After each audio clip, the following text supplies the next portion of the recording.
MMOs, aren't they fun, everyone? We just keep going, like, we wait for the next update. I've never played one. Chapter. Please don't. Yeah. I think your per record clutch is going to have to go. Something's going to have to go, Ivan. See that? The Pokemon. You can't have too many addictions. Let me introduce you to Maple Star. Then you'll be like... Don't. Yeah. Don't you do it, Frank. Don't you do it. Yeah. Let me bring my religion over here. This over here. This is a Maple story. Ivan's got a lovely family. He needs to help and support.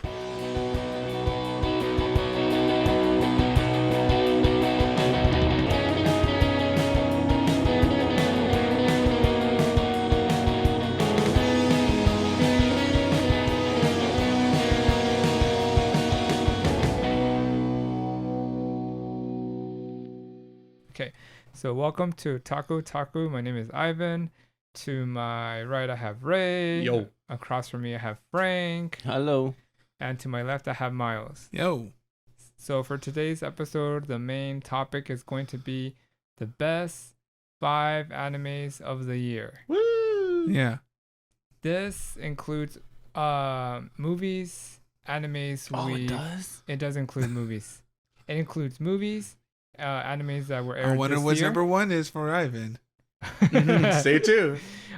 Movies, animes that aired this year, and we also included, if you watch an older anime that was watched this year, we can also include it to our list. Mm-hmm. But for starters, we will start with the news, and Ray will provide that information. All right, let's do it.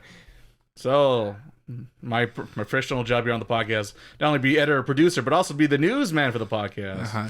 So I had to scrape this week, got a few things worth talking about. Hype man. A little bit. Speaking about the man, it's nothing but the hype we mentioned a little bit last week.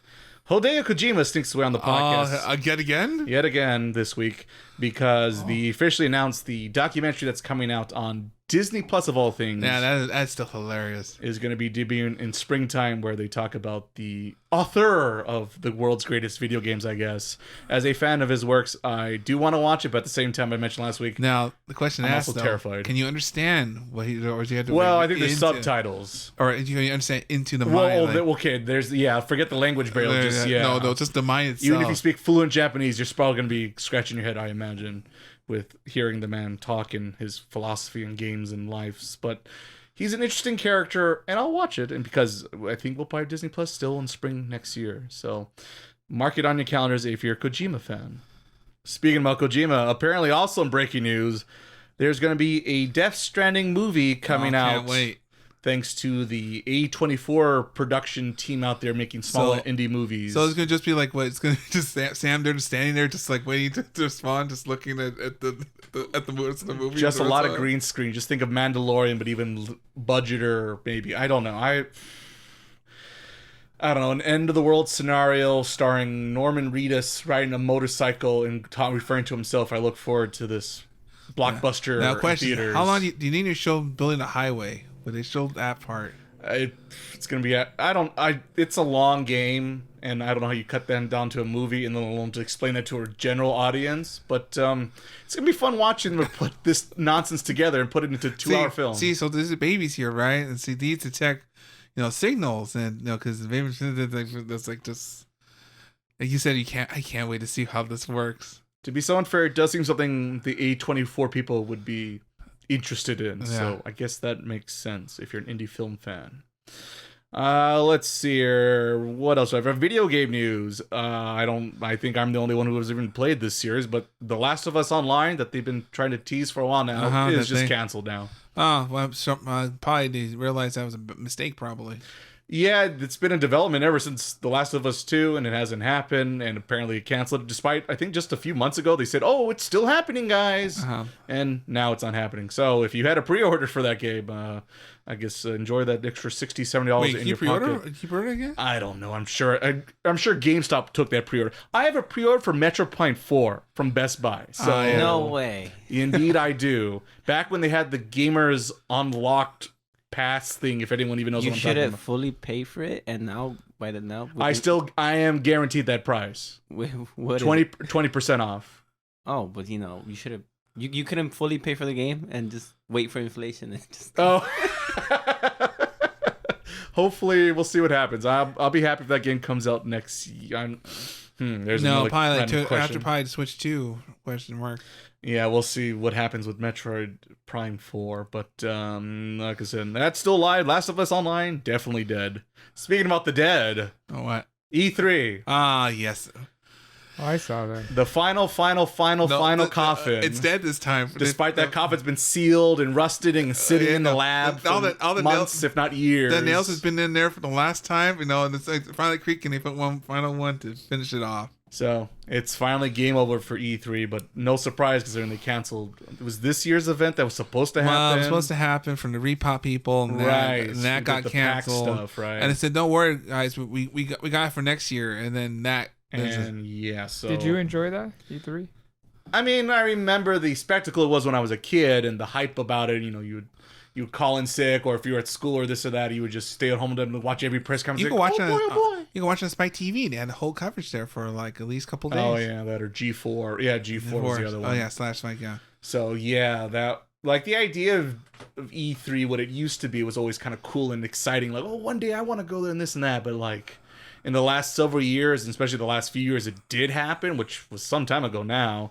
It's been a very sad form of its former power and glory it used to be. So it only makes sense that it's officially over. But like I said, it's been over for years. I blame the internet, and I blame the kids. Not Thanks, Nintendo Direct. Yeah, it's like we don't have to pay them, and we could do our own promo ourselves. Oh yeah, huh? Just online, right? Yeah, just everything's online. Put on the website, put on the Twitters, put on the YouTube. You can do whatever you want. You're not waiting for June. You're not doing demos for June. You're not sharing the floor space with PlayStation or Xbox or whoever.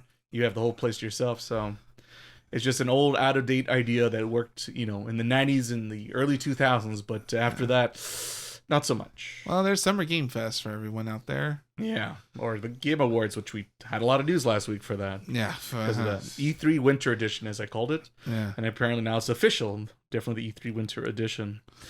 Let's see. I have one or two things left. Anime related. Demon Slayer is returning next year in springtime. I was worried. So I know everyone was like, "Oh no," but it's kind of these days I'll take it because it feels like every season or every year it's like, "Oh, is this going to happen again? Or is this not going to happen?" Because there's so many shows anime wise that just never get a now the question is sequel. Is it one core? Is it two core? Who knows? I don't know. There's no details yet. Instead of I don't even think they even said it's ufotable, but it's gotta be ufotable because that's their bread and butter. If it isn't, I'll be kind of shocked. Yeah, I don't know what else they're working on, so it has to be them, and it's coming out in springtime next year. So mark it on your calendar, folks. The Ray marked. And the last bit of news here, you don't have to wait. This is out today. If you're a Hive Dive subscriber out there, good. I like to shake your hand, all three of you else out there. Well, can I shake your hand, Dan? Yeah, we I'm share the same gonna account. cancel my subscription. Well, there you go. Well, maybe before you cancel, Ivan, I'm going to tell you there's hot new shows on High Dive, including Kids of the Slope, music, Okay. Mr. Bebop. All right, that's a winner. Okay. We got Kino's Journey, which is good, but I don't know if you've seen or heard of the show. Nope. It's an oldie but a goodie, so you should check that out. And Shirobako, another good anime that's about making anime. And how anime making anime kind of the anime industry is kind of tough. Okay, definitely true. Right. So there's a couple other titles, but those are the highlights I marked down. So like those are available. The Keon movie and the OVA. Well, there you go. So if you like cute girls doing cute things, there's more to enjoy on High Dive subscription. So maybe that'll swing you to go check out their service. They have okay shows. The app could be better. I'll leave it at that. Okay, speaking of which, I'll say for my week when I did indulge in one of their programs. There you go. I don't mind their setup. I mean, no, the app sucks. Yeah, I mean, I was gonna say, you want to try the take two? I don't mind the shows they have in that show. They feel like they have a decent catalog. Yeah, that's true. That's true. But the reason why I'm still like not fully invested is because I feel like they have I feel like there's certain types that I feel that can be there that are not. I kind of have some news. Oh, well, let's see. I don't know if anybody's talked about it, and it's not like it came out on the news. Okay. But secret inside scoop, Frank. I don't know when this happened, but you can now change the language on Crunchyroll, and you don't have to change the language on your phone. Oh, does it switch it on the spot? Yeah. Oh, it's not a. Oh, I'm so happy about that. That is nice. Yeah, that was just like it was bugging switch me. out the file and everything. I didn't even. And it wouldn't work sometimes. Now my phone's in Spanish for no reason. And there you go. So yeah, now you can just click it and it gives you the options, and Watch it right there. There you go. Or breaking news. I like breaking news. that is, to me, that's the news of the year. It's nice to have more options. It's always I nice. have to, Frank.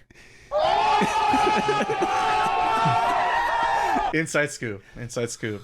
You heard it first here on Otaku. Remember that. Remember that, folks. And I guess I forgot. I guess I do have some news too. Think about that. There we go. I guess My Hero also come back also in spring as well. Oh, yours there is you real go. news.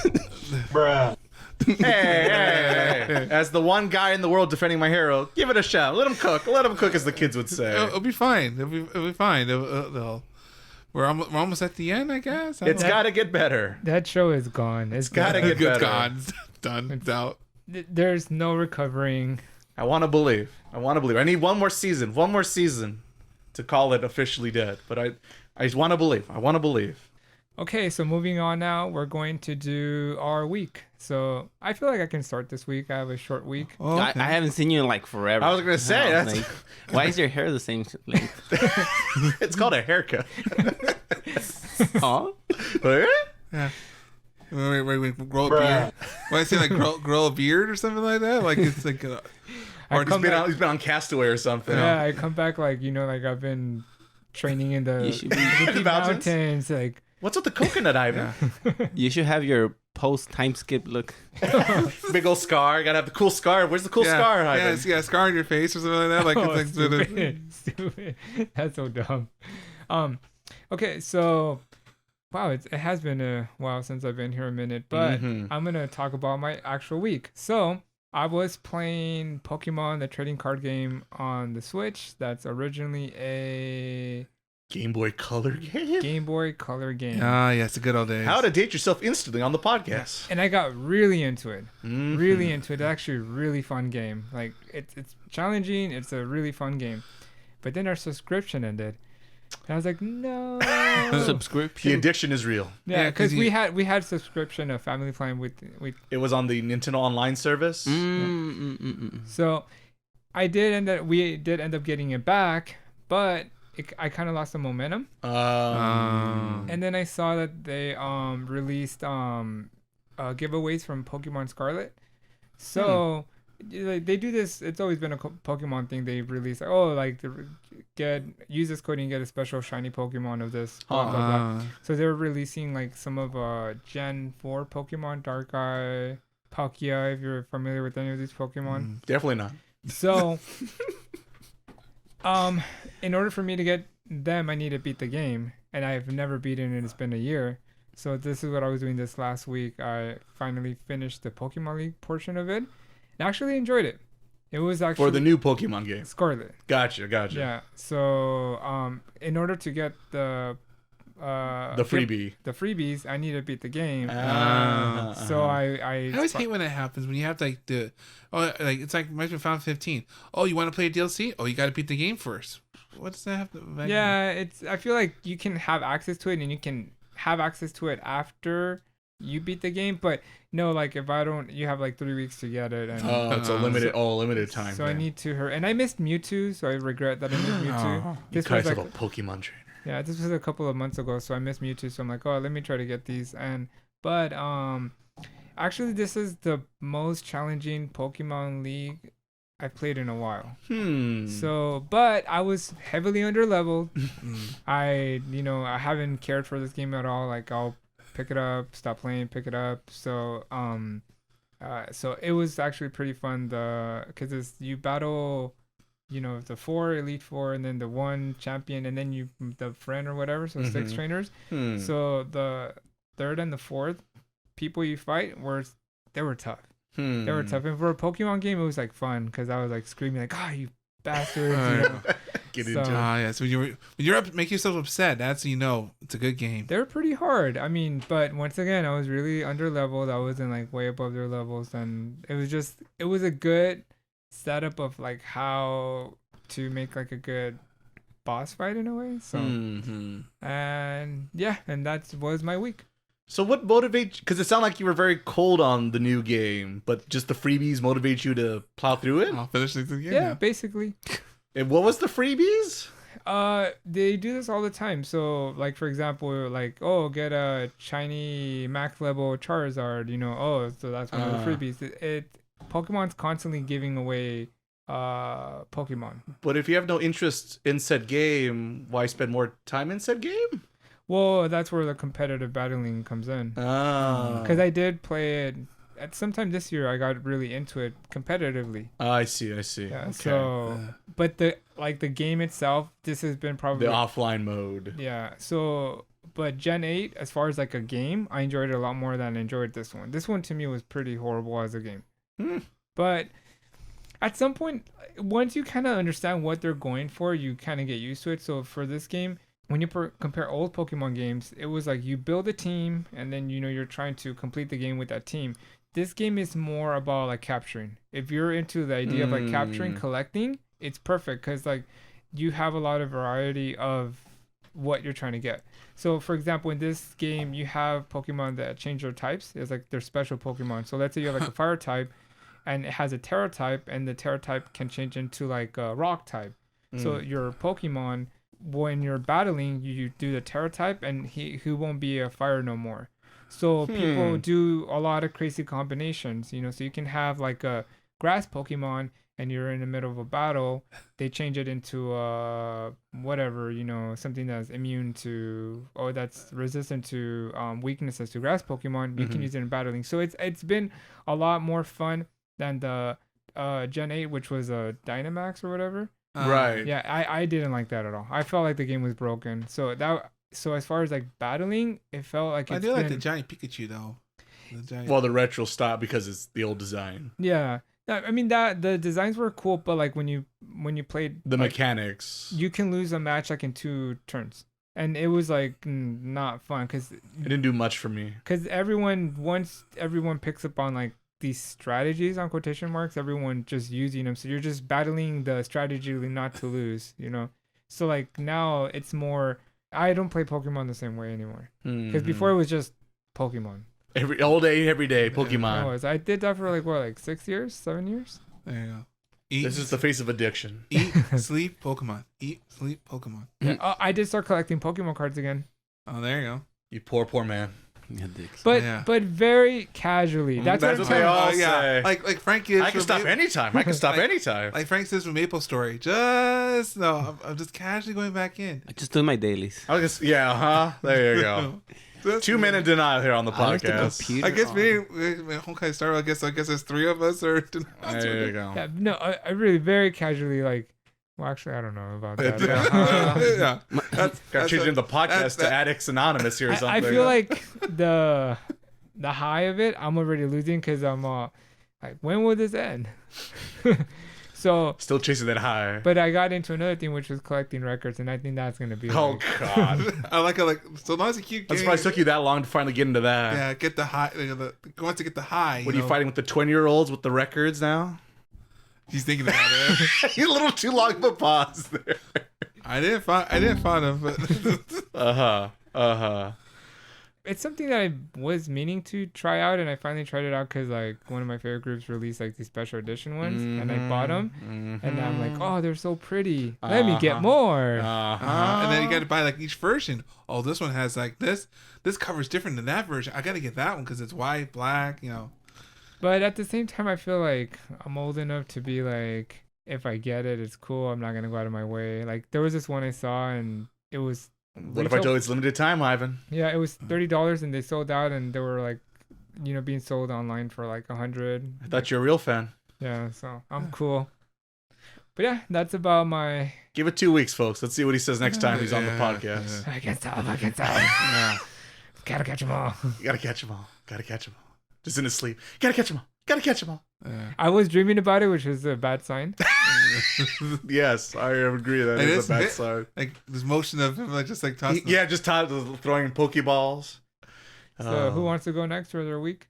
Should I Sure, if you want to, Frank. You spoke first. You made a move first. He blinked. Now it's on. Now it's your turn. He saw me.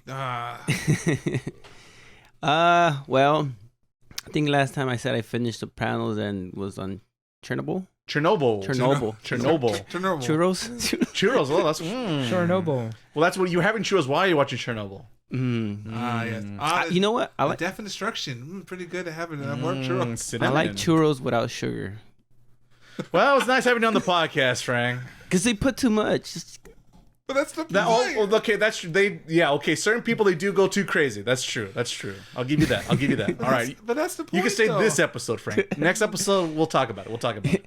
You know, when you guys were talking earlier about addiction, my cousin sent me a video, and it was about gambling addiction. And he was like, in the video, they were like, yeah, gambling is the one thing I can't live without. I gotta go to Vegas at least once a week or something like that. But I wouldn't say I'm addicted. Yeah. And then the other guy was like, well, it kind of sounds like you are. I bet you $100 I'm not. That's the next step. You're almost there, Frank. Almost there. A little bit of practice. All right. Back to my week. Well, actually, that was part of my week. It was like yesterday.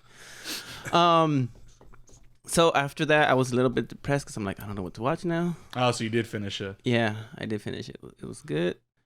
So I started watching, what's it called? Attack on Titan. Oh, you're not going to talk about Chernobyl? Okay. Attack on Titan, let's go. Oh, like, what? I just say it's that good I and watched sad. It's good. Have you seen it, Ivan? I love it. Oh, there you go. Yeah. So it's sold. Otaku stamp of approval. Got to put it on the box. Yeah. And what else am I watching? I'm watching One Piece with my brother still. Still on that One Piece journey. It's never ending. Pretty much. I started watching One Piece the live action again.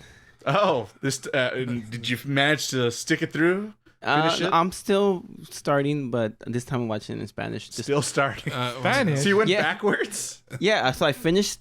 Oh, you okay. So, did I not mention you're it? in New Game Plus mode. Okay. This is the most freak thing I've heard in a minute. Yeah. So I finished watching it already. So I'm going back with different languages and speaking better. I thought I was about to Fire Emblem Engage, but now here's a new champion. I thought you were going to mention Final Fantasy 16. How according to you guys, I give it a bad review, but I'm still going to play it again. Mm-hmm. Play the podcast. So, yeah, I'm starting watching it in Spanish because I just want to compare and see how it is. I'm liking it better. Well, there you I go. think the biggest thing is that I don't really want to call it voice acting because I think it's the real voice. Right, that's the actors. But I don't like the voices in English. So we'll see. I know they have the Japanese anime crew doing the Japanese audio track on that one. Yeah, they do. So if you need that fix, that's another possibility that'll help you through it, Frank. Maybe I Yeah, don't know if I I am could curious, watch. man. You kind of watch one episode out of That's curiosity. New Game Plus afterwards. It's double That's pluses. dedication. I would never do that. You never. It's because you're not a real fan, Ivan. Yeah. Enjoy those fake records. Aw.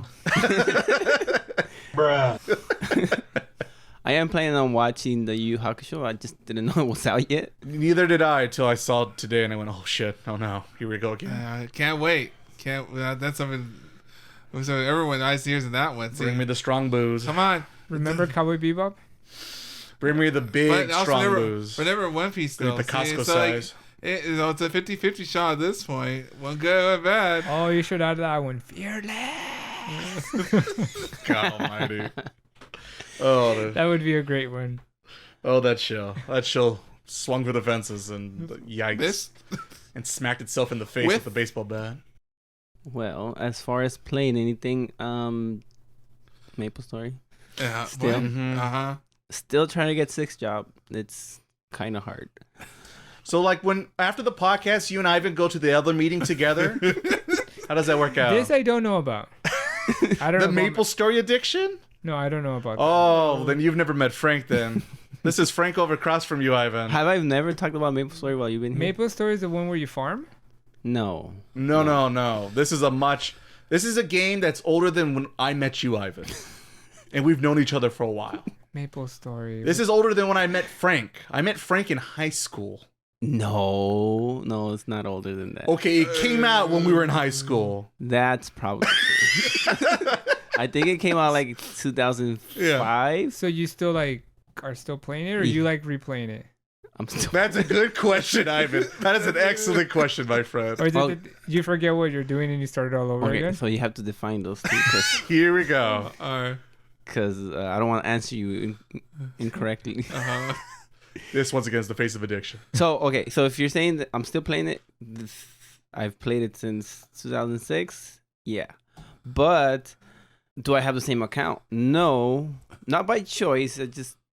I lost my like 2 accounts. So Is it one of those games that like people play online? yeah, Oh, what's it called? Maple Story. No, no, Trick question? those online games like MMOs. MMOs. Yes. Okay, I got it. So it's one of those games that never end. Right. Basically. right. Until the money runs out. It's like Pokemon.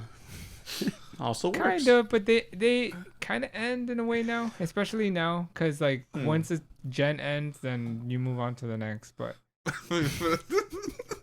Yeah. So All right. I'm just gonna let that sit there. they are different because like but these games are just like building off of the same game, right? I hear people in self-denial, Miles. They tend to get, start getting addicted to other things out there. Yeah, it's like, I totally quit the thing. Just wait for the next one next year. Yeah, I'll be fine. Yeah. Doesn't count. That was season 1, not season 2. See, now if you get the Oh, DLC, they have seasons, right? For they do, right? They indeed do, Ivan. They Okay, indeed do. so we call it gen, they call it season.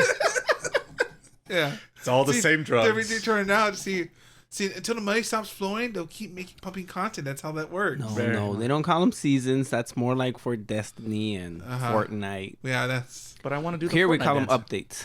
updates, Very different. There you go. and then you name them. Like No battle passes. Oh, they don't call them battle passes. I was gonna say, is there a battle pass equivalent now? Yeah, you could buy like stuff, and then they give you extra stuff. Okay, but is it like a subscription, like every month or every season or update you want to call it? Yeah, I think so. I don't ever pay, so I'm not too into that. But I know that there's certain people that you call them MVPs, and basically to keep your MVP status, you have to keep spending. And I heard it's like a ridiculous amount. It's like, damn. Wow. And I see a lot. I'm like, damn. So they hang out at SeaWorld a lot. I don't know. The whales, I'm going. This is like the third Oh, time. okay. They're all whales. It's World of Warcraft still a thing or no? Yes.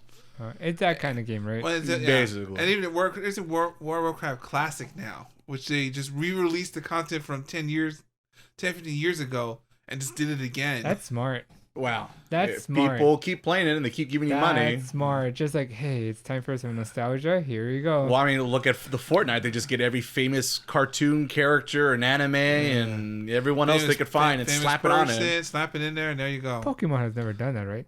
No. Wait. Definitely not. Why would they need to release it again? Money. Can people not play it no more, or What's that? World No, cause there's World of Warcraft. Like, There's more than one version of World of Warcraft. and then there's a classic one, which is like, hey, you young player who played this game way back when you were a kid, we're releasing that version of the game again, slowly re-releasing like the good old days. So they're like removing all the updates and just Yes. Yeah, so starting back from like literally like ground zero, pretty much. they should do that for Maple Story. There you go. Well, Activision's happy / now Microsoft, by the way. They're happy to hear this is your thoughts on this. Yeah. Oh, we'll write that down for you. So we're doing it right. Okay. Phil, write that down for you. Epic's now with Fortnite writing this down too. Oh, so that is. Well, actually, they did. Didn't they go back to the first map in They Fortnite? did went back for the original map. I think like There you the go. last event. It's official. And then they're back now going to the underground, something like that. Something Whatever. weird. They're Solid Snake. That's all I know. You know what? I think they actually did do it, but it's not released here yet. No, coming soon. But it's so much better. MMOs, aren't they fun, everyone? We just keep going, like, we wait for the next update. I've never played one. Chapter. Please don't. Yeah. I think your per record clutch is gonna have to go. Something's gonna have to go, Ivan. See that the Pokemon. You can't have too many addictions. Let me introduce you to then Maple then Story. you'll be like, Don't. Yeah. Don't you do it, Frank. Don't you do it. Yeah. Let me explain my religion over here. This over here. This is a Maple Story. Ivan's got a lovely family. He needs to help and support. All right. I've never cause my wife, she likes those type of games, and she always tells me you've never played them, and I just have never been intrigued in like. That's good for your wallet. I think that's Yeah. good for your wallet, Yeah. Ivan. No, Maple Story is She I She don't- bought a cat like right away. I see her pull out her like. They released a new game on the Switch. I don't remember the name of it. It just got released a few days ago. Like and she bought a cat right away. And I see her pull out her credit card and There you go. There you go. Swipe. said, "Look, I have a cat." It's like that was fast. One likes it now. Cats are nice. Cats are nice. Okay, so I play MapleStory Reboot, which means that you, like, basically it's a server for people that don't want to pay. So there is NX, which is the real money, and in Reboot you can play and like say beat bosses, and then they give you Maple points, which is basically NX. So if you just play and grind, you could buy. You could win. You could get the stuff. You could get the You stuff. just have to grind it out. Yeah. Mhm. And it's also harder to level up in that server. Right. And you can't trade with anybody. Nah. Or trade between your... Uh, Like, normally you could transfer equipment from one character to another. But in this one, you can't. In this one, you have to earn it with the character you're playing with. Yeah. Mm-hmm. And so, yeah. So that's the difference. The down. It looks Time or money. It's always time or money. It looks interesting. I'm looking at the pictures. Oh, here we go. We got another one. Yeah. Is that a hook right there? Say goodbye to your wife and child, Ivan. Is that it for your week, Frank? And that was my week. There you go. Okay, who wants to go next? Gambling addiction. All right. I guess I'll go next. Sound like you were gonna say so. I'll let you go, brother. All right. Let's see. So far, I guess we're speaking about addictions today. I guess I'm back on the Starva once again. This I'm trying to roll for, I guess, a character I missed before. So there's that. The best waifu? Maybe, I don't know. I need more of her type of character, so I guess that may kind of make sense in a way. You know how the game works. But no, that's pretty much its own thing. I actually been able to roll for her today and I got her. So yay. Yahoo. Another face of addiction. Boy, I need to start catching one. I'm gonna have to get Ivan, you should have pressed the button. Gotta get a new drug or choice over here to keep up with you guys. Let's see. But then I decided, because between last week's podcast, I decided, you know what? It's been a minute. Let's check to see the Lego Fortnite nonsense it's about. All right, we had all the Fortnite news last week. Yeah, because all the games, which is weird, because off the bat, Fortnite, because in their last week, I think the hot second we played it, whatever, like some years, like last year or something like that. Something like that. It seemed like, oh, it's Fortnite, the whole thing, whatever, right? But now it's like a whole giant hub thing. You click on this to get to like whatever game you want to play now. Because I guess they made a lot of like levels and games in Fortnite. Like, Fortnite's now like more like a Unreal Engine, I guess. Well, I mean, it is the Unreal Engine, but it's like, I believe the role blocks of the Fortnite universe, as Frank put it last week. Yeah, so it's just very weird how it's laid out now. Because now it's like, oh, I'm gonna play Lego Fortnite. Click on Lego Fortnite. Your character, you see a little minifig, and then it's like, okay, you are now playing Lego Fortnite, just like that. Interesting. So I started playing that. The game is a lot like Minecraft. Shock to nobody. It's a What? No way. Yeah. What? It's a survival crafting game, which you're in an open world, a very big open world, and you are a Lego figure somehow gets transported there somehow, and I guess you're supposed to survive somehow. It doesn't really try to explain it. Just like, here, punch to get this wood and stuff like that, and then start the game. Oh, okay. So just gather materials and build. Yeah. Off the bat, it's kind of weird because it's like Lego figures, but also in a realistic environment, which is kind of odd. So like there's like trees and like rocks and that, but then there's a Lego figure. Off the bat, it's kind of weird that you have to press E to grab stuff. Like grab like this tree branch. On the keyboard. Using a keyboard. E on the keyboard. Oh, okay. I'm just like, E, where's that on the game? So you grab like the rocks and things like that. Then you create a crafting bench to make your tools you need to make. I guess it's like Fortnite. It gets like 5 different slots. You put their items in there to use like hotkeys items, I guess. But for the most part, it's weird because a lot of things they you level up, and I guess it's like a universal level system. So I guess since I technically played Fortnite at hot second, I guess you remember my power level, so I guess I get items already because it's like universal HP, as they call it. Oh. So like whatever level you have here connects to like all the other games, I guess, whatever. But it's kind of weird because like in Minecraft, there's like there's a whole brick thing, like a builder's table, and you have to like memorize certain recipes for it to make stuff. While this game kind of like you have the materials here, just make this out of this menu, and it's like very quick and easy, I guess. So, Oh, okay. So there's less menus? yeah, there's less menus. More. Isn't that good? Yeah, but it kind of like takes the fun out of it. Expecting like You like menus? Well, I was expecting to make more like building Legos, I guess. Like here's Lego pieces. You put this together and it makes like it makes hoping you wanted to get individual pieces and connect them? Yeah. Oh God, that's just called Legos. But I thought that's the whole point here. I mean, like, yeah, I don't know. I'd rather just do it physically than digitally. And I guess it's weird because then also there's plants you use to build like say like shelter and things like that, because you do have to worry about like skeletons and wolves at night. So Sim City?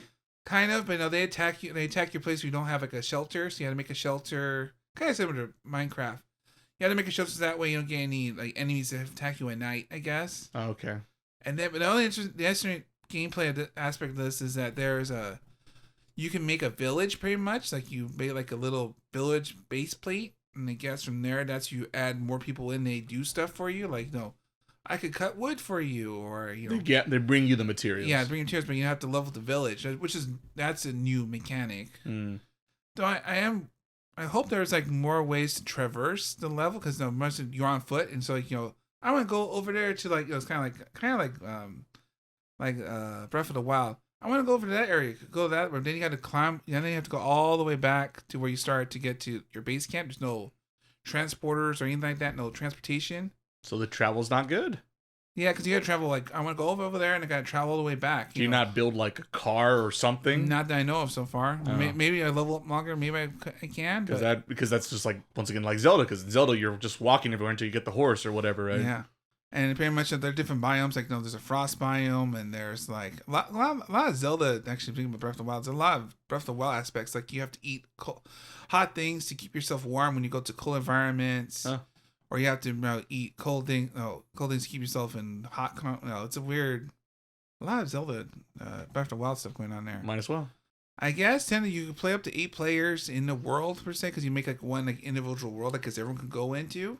Like Animal Crossing. Kind of, yeah, but it's not. No, there's no like battle royale, and there's no like. Well, yeah, no, I imagine you're not. You just it's Minecraft. It's cooperation. Yeah, not competitive. The interesting is that if you bought Fortnite skins for the original game, I guess some of them might get Lego versions of them, so you could play that in the game. So is a Solid Snake Lego Man? I think so, actually. Ooh, now you have my interest. The one I saw was neat. They had the Ninja Turtles. Oh, that makes sense. But they had to show the Fortnite skin, right? And it's like, also if you buy that, you also get the Lego version. But also that's why I think they tend to went up a little bit because of that now, because Well, it's not one skin; it's 2 skins. Yeah, so it's that's evil genius once again. So I said it's like it might look like some skins like this is stupid, right? But you see the logo, like, so you moving to San Diego, brother? Yeah, I'm not going. I'm very well. I don't need to be another. I'm very well. I don't need to be another well. Thank you very much. So it's just It's a like a weekend house over there now. You haven't moved there officially yet. Yeah, I know. I go there on the. Oh yes. Only on the weekends, Sundays. On Sundays, it just makes me like in the early afternoon. Mm-hmm. Yeah, but it's fine. I wish there were more Minecraft stuff to it, like, because it feels like you want more Minecraft. Well, because I guess I was expecting more building. There's not really much building in the game. It's pretty much just like your grinding materials. You get villagers to come by. You draft them to your village, and I guess that's progress. So you literally want to build houses? Yeah, I want to put Lego bricks together. That's the whole point of Lego stuff. Oh, I see. So you just okay? Because I've never played more. No, I never. I was gonna say no. I've never played. I've seen people play Minecraft. Is the way I should describe it. You can't even with the battle. But that's what you do in Minecraft. House. You literally grab one brick at a time and build houses and whatever you want. Yeah. So you want okay? I guess that makes sense. I'm saying because it's Legos, right? I mean, in my head, that's how I figure. When it's Lego Fortnite, we're building stuff. And that's just why, once again, I said earlier, I have no interest in playing Minecraft because once again, I'd rather just do it physically. Yeah, there's that too. But overall, it's okay.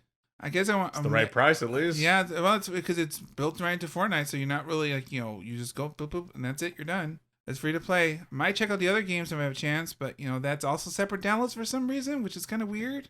Yeah, I did want to see the Rock Band thing, which I did not. Spoiler ahead.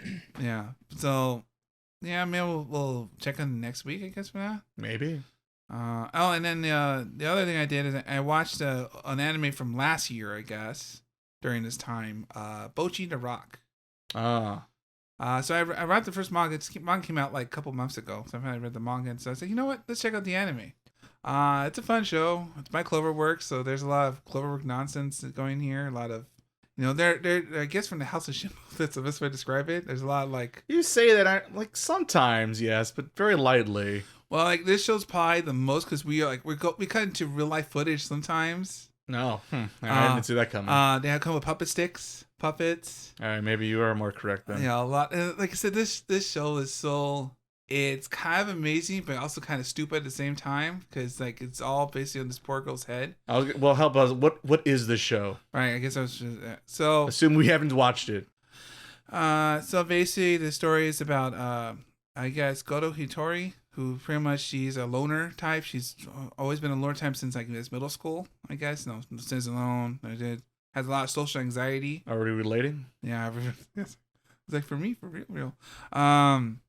So one day I guess because I guess she saw like a banner review on TV, and it was like, oh yeah, I used to be like an introvert, things like that, but I joined the band, and that's when like I'm now like over here now, like I'm so cool, starting things like that. So she started in middle school trying to like learn a guitar, and she does like a lot of YouTube videos, I guess. Mm-hmm. But of course, none of that happened until high school. Like she said, she has a lot of social anxiety. That's the best way to describe it. Mm-hmm. She's afraid to talk to people. She overthinks what people say, things people are thinking about. Call me son, fans rejoice. And just a lot of but like, let's see, how was it? Komi-san in a way doesn't really do it as much. Kind of like she's just pretty much just quiet half the time, and that's isn't that Komi-san? What's the difference? Well, but she overanalyzes. She overanalyzes a lot of things. She hits her head a lot of times. She overreacts. She overthinks how social situations, how they come out, things like that, what people think about her, things like that. Mm-hmm. And so she freaks out practically everything she does. Mm. So when she goes to the high school, she says, "This is it. This is my moment. I'm going to try to make it. I want to make my band. Try to do what I haven't done in middle school, I guess." But of course, because there's social anxiety, she never really comes to fruition.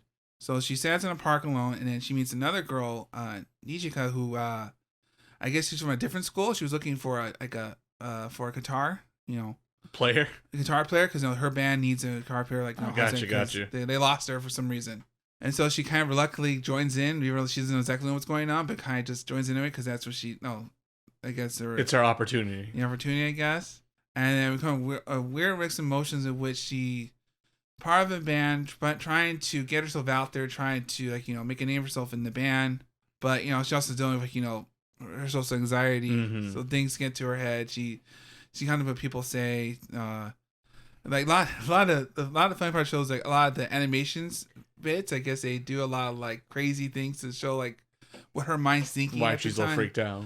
And then they're not afraid to do some weird stuff in that thing.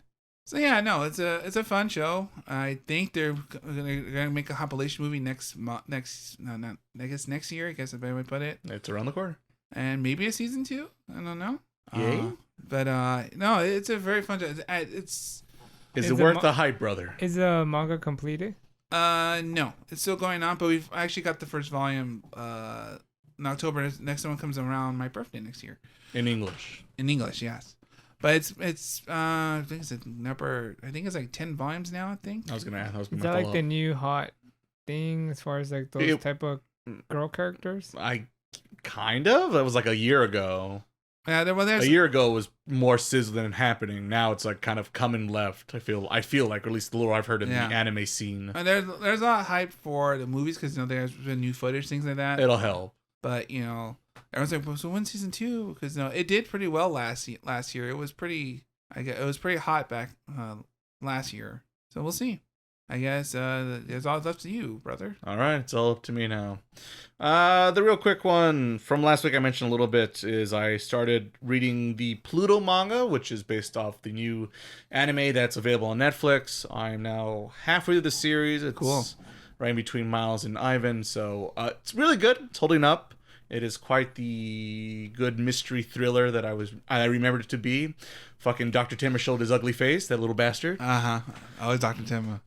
Like, he does such a good job of like hyping up, because like early on, if you're an Astro Boy, you know who Dr. Timmer is, right? Yeah, but they never showed him like. But they always talk about, they implied there was a certain doctor, right? And they always show like the back, no face, right? Just the shoulders and this and that. And then finally, like I said, this man Urasawa was just the master. This is the guy who made Monster, Ivan. You've seen Monster, right, Ivan? Or kind of seen Monster. I've like 10 episodes. Oh, there you go. But this is the same author, and as just like Monster, all the suspense and thriller, twists and turns. Pluto has the same stuff, but it's in the Astro Boy world. In case you didn't know what the heck I'm talking about, It's already on Netflix. it's on Netflix right now. But you're watching. I'm rereading it. Yeah, Rereading it. I'm rereading it, and then that way afterwards I could jump into the anime, so I could be like, this episode's different from the panel in chapter 4. Be really nerdy about my it. book, huh? Pretty much, as I mentioned last week, I'm pulling the miles. But yeah, so far it's because you usually go first for the anime, right? yeah. Well, the manga came out years ago, and I heard Astro Boy and Urasawa, and I said, I don't know what the fuck this is, but I'll buy it day one.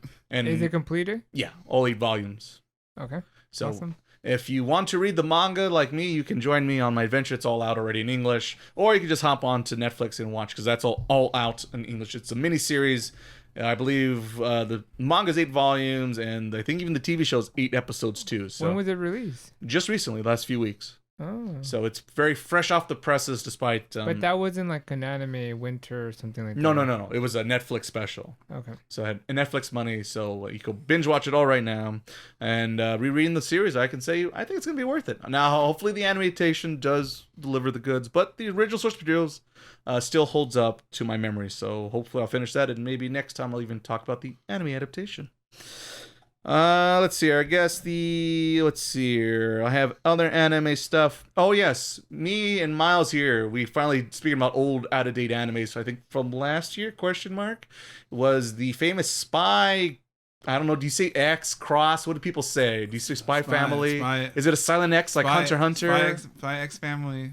What's the vote here, Ivan? Spy Time. How do you say Family. it? Spy Family. Just Spy Family. No, it's a silent. Okay, so silent X. Silent okay. X. So yeah, finally Spy Family. I am familiar with the show, because I did read the first few chapters of the manga when it was getting buzz a few years ago, and I went, yeah, that's pretty good. And then the anime came out a few years afterwards, which I think was maybe last year or the year before, because they broke it into different. Oh my god, once again, with season 1, but broken into 2 cores that aired 2 different seasons. Yeah. I'm not a fan of this nonsense. Thanks, my hero. My hero / I would argue Attack on Titan is the worst offender. Final season, part 1, final season, part 2, final season OVA special. Part 4 is part 1. Oh god. Quick note, I did watch the final movie part of Attack on Titan. Wait, have you seen Attack on Titan? I was reading, I started reading at one point. Oh, so you know the whole story. I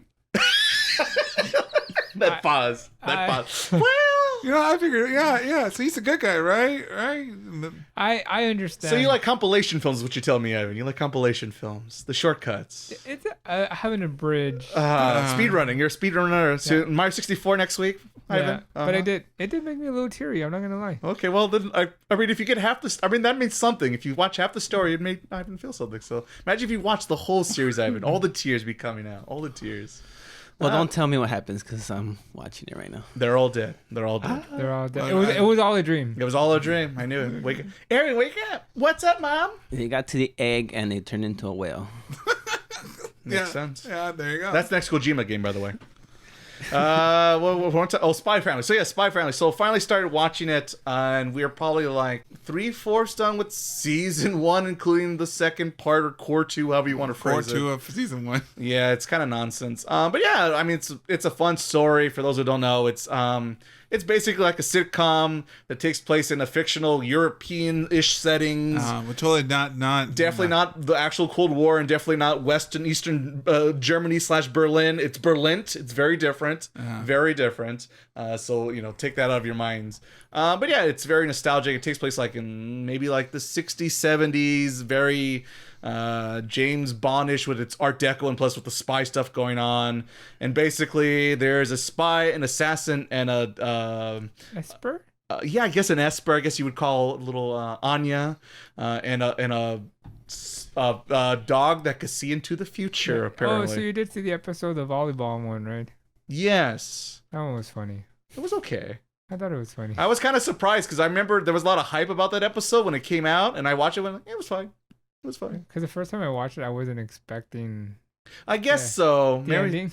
yeah, I guess that's true. I guess because the internet spoiled it to me a little bit. When it does that, because I watched it without like Knowing just anything. anything. And Me too. It did make me laugh a lot because I was like, Yeah. I just knew there was a lot of hype on the volleyball, and I'm like, oh, look, we're at the hype moment. And I went, yeah, okay. oh. So, yeah, but yeah, overall, it's fun, it's cute. I knew what to expect. It's delivered the goods. It's a good production. It's Wit Studio and Cloverworks. So you already know you're getting the animation quality right then and there. I'll admit the openings and even the second ending's okay, but I like the first ending a little bit more. Yeah, But just the openings alone and are she pretty, flies away. pretty good. Yes. Miles kept making the joke at the end of the very end of the first end when little Anya just flies away at the ending because that's it, and she's Had gone. to go to bed. Now she goes. Now I she remember goes. that. I need It's to watch very that. silly. It's like a very silly thing, but Miles kept pointing out every time, and now every time we saw every episode because we kind of binge watching it on our day off. So yeah, that was fun. But yeah, it's just a really good show. I mean, nothing breaking news here. Hey, Spy Family's an alright, entertaining show. You should watch it. The way I compare that show, kind of like a Toonami show. Like that kind of Toonami, like episodic. Yeah, I guess the episodic part for sure, because you could just stumble upon any random episode and they're just doing little silly missions involving spies and this and that. The only very, very small complaint I have about it, whereas is in the episode where they kind of introduce the dog, where the show tries to get serious. I'm like, no, stop, what are you doing? This shit ain't serious. Like, just don't even try. It's foolish to be like, oh no, our protagonists and heroes are gonna die. No, they're not. Shut the fuck up. Get out of here with that silly nonsense. Yeah, it was. It's a very minor thing, but I'm just saying that's the most negative thing I can come up with. And then afterwards, and then back to. And then it's all it turns out everything. everything. Yeah, no shit, hindsight. It's a fucking sitcom. Just have silly adventures. War is tough. War is tough. Yeah, and also being a spy in war is tough, and post World War II was a headache. Am I right? Never for the mission. It's like the penguin when they had the little penguin. I gotta do it for the mission. Make her happy. And they had to take the little penguin out, right, because she wasn't gonna go to school. Yeah, it's like I'm not. Like she knows too. It's like I'm not going to school, but and it's like, well, I gotta you gotta do it for the mission, right? Twilight, we gotta do it for the mission. Or the whole they rent out Disneyland for the mission. Yeah, just like that. No, just. Oh, that was the one where he fought her, right? Yeah. He fought where she got drunk. Yeah, she got drunk. What's her name? Yor. Yeah, and also now they make sure like, whoa, no. Whoa, I gotta take pictures. And I remember that part in the manga. I think that was like the last part I vaguely remember. It was all fun and games. All of a sudden, the whole animation's coming in. Wait, what's going on?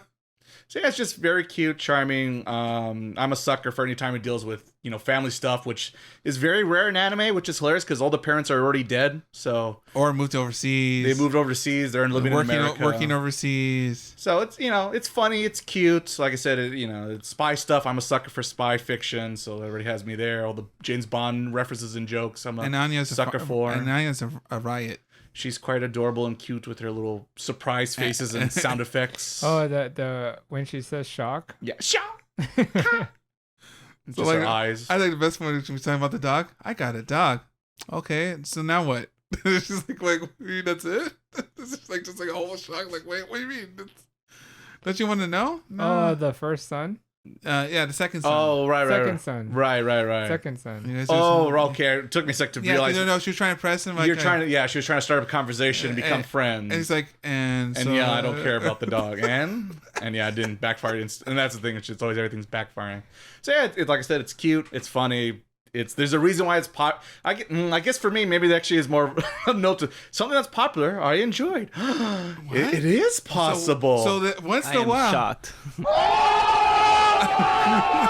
It can happen. Look at that. Once in a lifetime, yeah.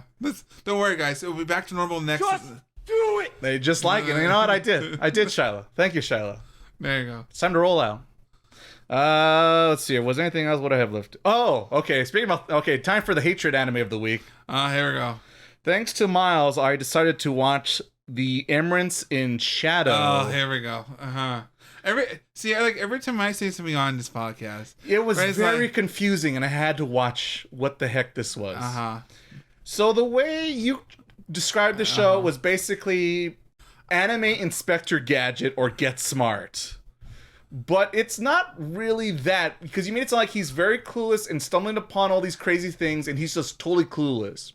So what this is basically, I don't know, edgelord Batman anime nonsense, where there's this whole isekai plot point where this guy, the 2 seconds he's alive, he's basically wants to be vigilante Batman, but then dies because he's stupid or insane or both.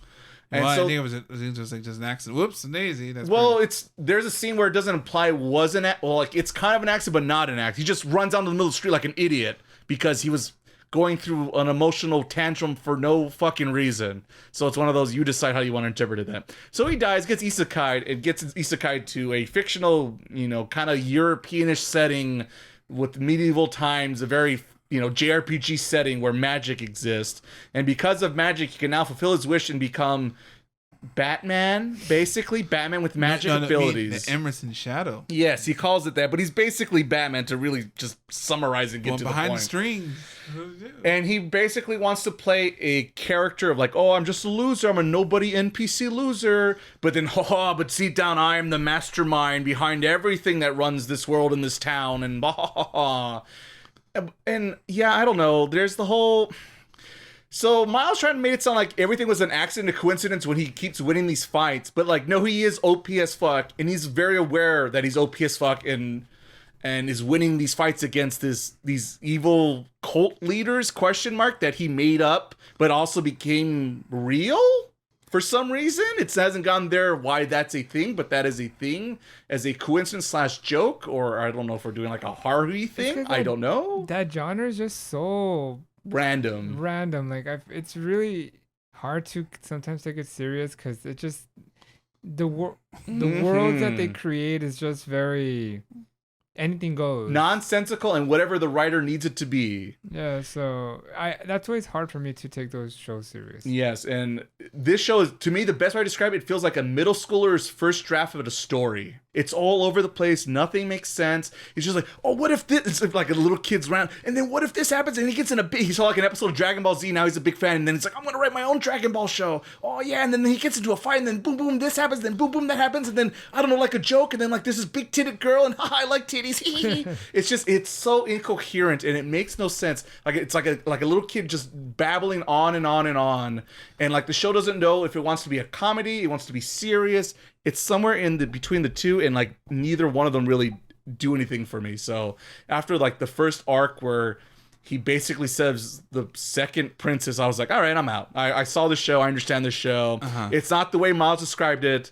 If anything, Miles is doing the show was a favor, made it more funnier than it sounded like. I like every week now, we're like, Ray's going to come back, watch something I said. Hey, I like the 100 Girlfriends. I know, but I just like the fact that you're taking your time now. It's like, okay, now let's go back and check the tape and see what Miles said. Let's see if this is accurate or not. Let's see. Let's see if the statement's true or not. Okay, let's go. I'm gonna go. But I have a serious question. When you watch these shows, like, what are you supposed to? How do you like? You're just a kid, also a middle schooler, enjoying another middle schooler's work.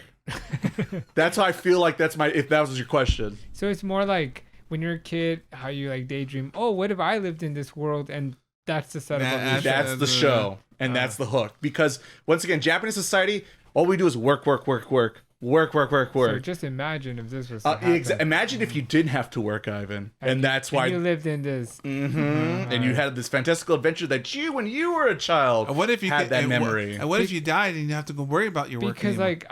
Because I've never understood how to even start the show, because my question is always like, how did that happen? That's always my question. Why did they end up there? Why did they, so and so? It depends, because some shows will actually like say, and like like Konosuba, you just died because you got scared, and that's how that. Well, Konosuba works because it's actually funny. Yeah. That's the because that show knows it's just like, I want to be funny and make like video game JRPG jokes.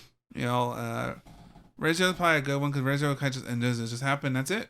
Well, yeah, Re:Zero, yeah, because it gets serious and like there's like rule as the story. That's another one of those. Yeah, it's technically an isekai, but it's more serious and more like, what are the rules of this world and this game and this situation he finds himself in. And I find out the hard way what the rules of the game are. The only one that I've watched is Escaflowne. Oh, yeah, I guess that would technically qualify. But that one kind of had like more of a rule. Like, Yeah, a little bit. It tried to explain it a little bit better. Yeah, well, it's like a brand new fantasy world, and then she's just like, oh, I stumbled upon this fantasy world, and how does this world work? Or I guess like Inuyasha kind of. Inuyasha's kind of, yeah.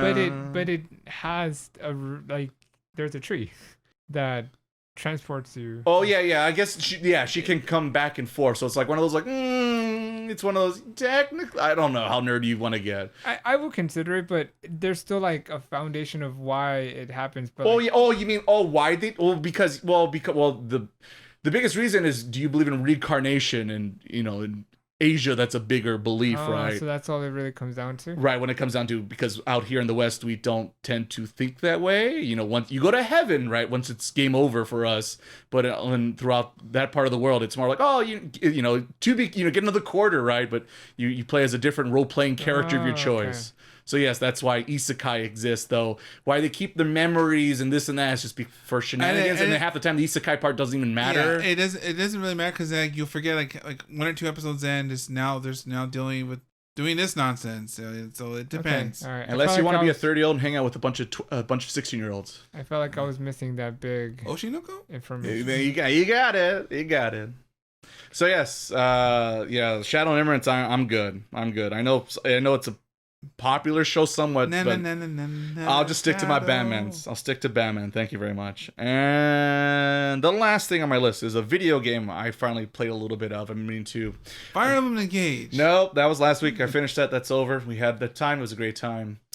Maybe I'll wake up Frank here a little bit. Frank, have you played Persona 5 Tactica? Oh, no. I didn't know that. So it's out. I've been playing it thanks to my Xbox Game Pass, which I subscribe to again thanks to my Black Friday savings. Thanks, Phil. So how is it? It's okay. It's okay. I'm a few hours into it. So let's see here. So it is not Persona. It's not very turn-based stuff. It is more grid-based. To me, the easiest comparison. I don't know if anyone else has played this game, but the Mario and Rabbids game on the Switch. I played it. I familiar with a little bit of it, yeah. It's more closer to that. Kind of Tactics? Yeah, kind of like Tactics, where it's very grid-based and positioning and cover and movement and knowing where your enemy is and where you're at, and you want to be in cover, and then you have to count your spacing, so stuff like that. And it is turn-based, I guess, in that regard, but very different from the traditional Persona. And it has a new art style as well. It's very round and chibi and kind of cute, which sometimes I'm okay with it. Sometimes I feel like, I think we should have gone with a different art style, or like gone for a second version of this kind of designs. Sometimes it works for me, sometimes it doesn't. The plus side, it has all the original English cast, so if you like the dub, all the voices returning to them.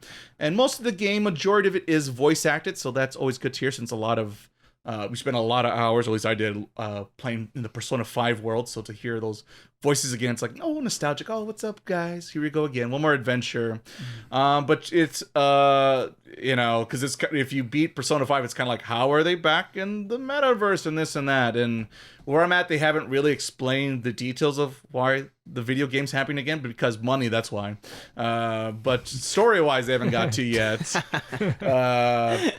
But so that's interesting. There's a new female character.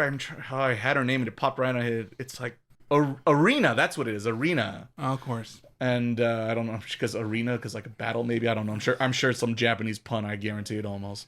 But yeah, she's in there, and you're fighting in this new world where there's a new. It's what did they call in Persona 5? The metaverse worlds. That each individual world. What is it called? Palace. Yeah. They're not a palace. It's a kingdom now. And in this kingdom, there's another evil ruler that you must stop.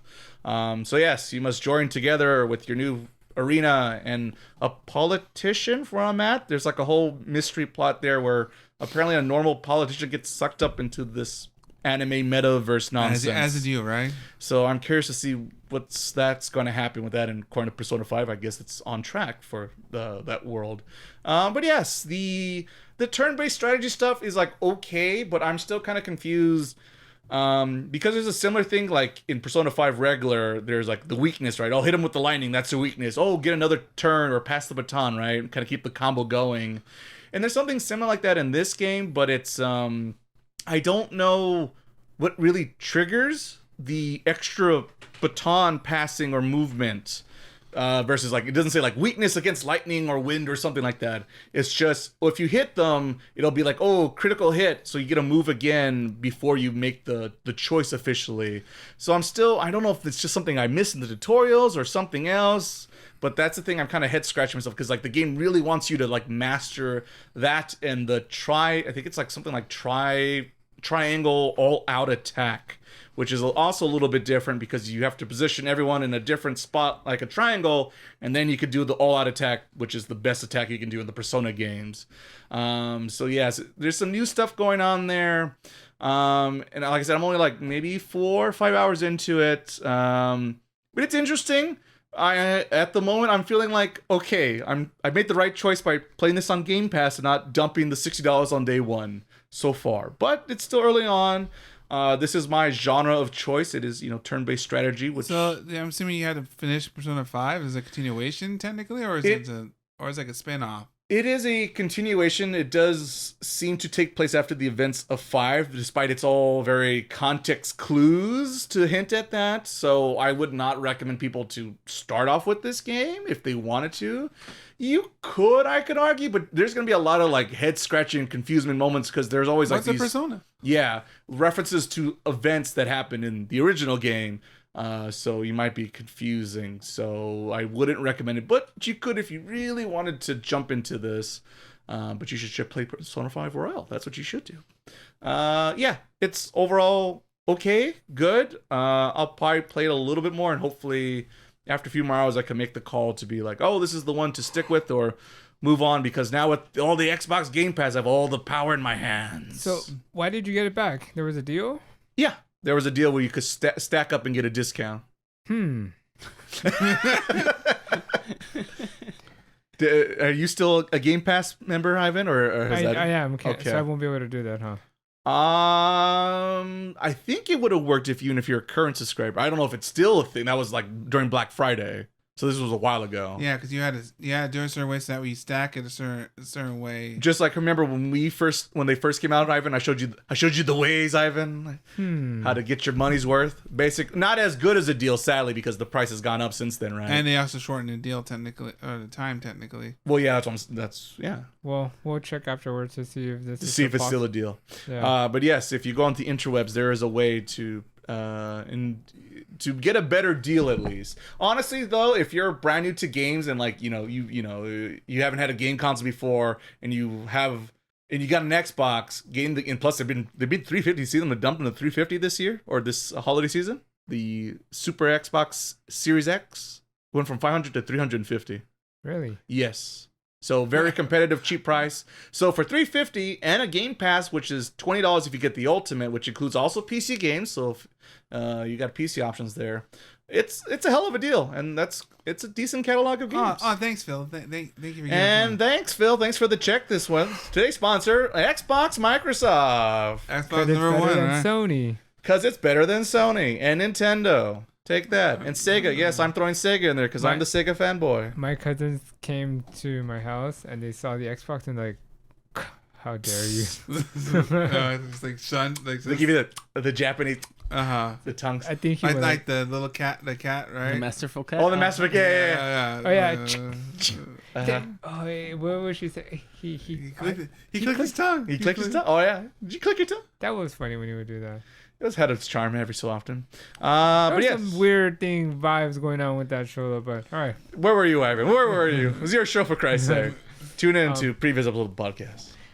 So I guess it's time to move on to the main topic, which is our top 5 animes of 2023. Yeah. Which includes movies and an old series that you personally we watched. Someone watched. Someone watched. So how are we gonna do it? Are we gonna do 5-5, 4-4, or just? We're gonna one round each. Everyone goes their 5, then another round 4, 3, 2, 1, and then we'll jam. You want to go this way? You tell me, host. You have the power, You're host. the leader. You're the leader now. I'll go first. You go last. Okay, that's fine. So we'll go this way. We'll go that way. Yeah. Because I like the way you always ended with the bang. So Yeah, there you go. Your favorite anime? It's shit. okay, so I'll start. So we watched a lot of anime this year. Yeah, we a did. lot. But it's surprising when I went to go see animes of 2023. When I went to the list, I'm like, wow, we watched nothing. There's also that true. That's also true. In comparison to like the long list of shows, I'm like, I felt like I watched so much anime. And then, like, You might say it might be too saturation. You might say perhaps. There's only like 50 shows each season. yeah, so it's like, wow, like Just a drop in the water. So I'll start with my number 5. And I guess my list included how much I enjoyed it, would I rewatch it again? And if I guess the most important thing to me was like, did it, I guess, make me emotional and made me emotionally invested in the characters. All right. Yeah. You know what? With this, I think I'm gonna. Uh-oh. No, I'm gonna keep it like this. And I guess just Coward. Yeah.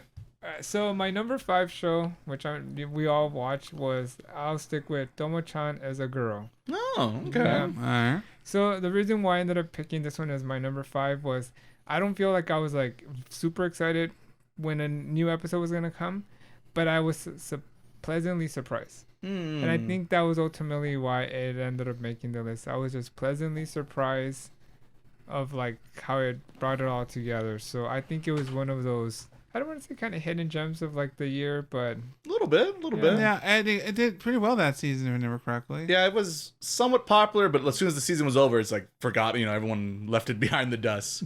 It was like the Toy Story beam with "I'm done playing with you." Just drop. There goes Tomo-chan on the floor. Yeah. But maybe that's what makes it good that it concluded the story, because usually so that's why they probably forgot about it. But as a viewer, it was good because this is what you get. It's like 12, 13 episodes, whatever, Right. and it's finished. And all right, we're What about final season part 3 though?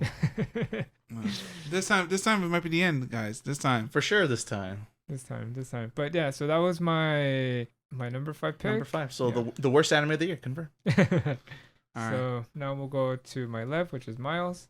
For me, number 5 would be I think Chainsaw Man, right? I think that's Chainsaw. I mean, it's your list, brother. I don't know. I didn't see your list. Did you watch it? Well, We did watch Chainsaw Man. Well, like I haven't said, we watched a lot of anime. I'm not sure it was That's last year. No, that was this year. We did watch Chainsaw Man this this year. Yes. All right. If that's what you're looking for, yes. There's a lot of stuff we watched this year. Chainsaw Man is an anime. I can confirm that as well. Oh, okay, yeah. Overall, it's a lot better than Jujutsu Kaisen. This is true. Things get bleak, and it's bleak for a reason. Mm-hmm. I just like the fact like the endings change every episode. Like you don't know what ending you get at the end because it's always like Mappa just flexing. Map flexing.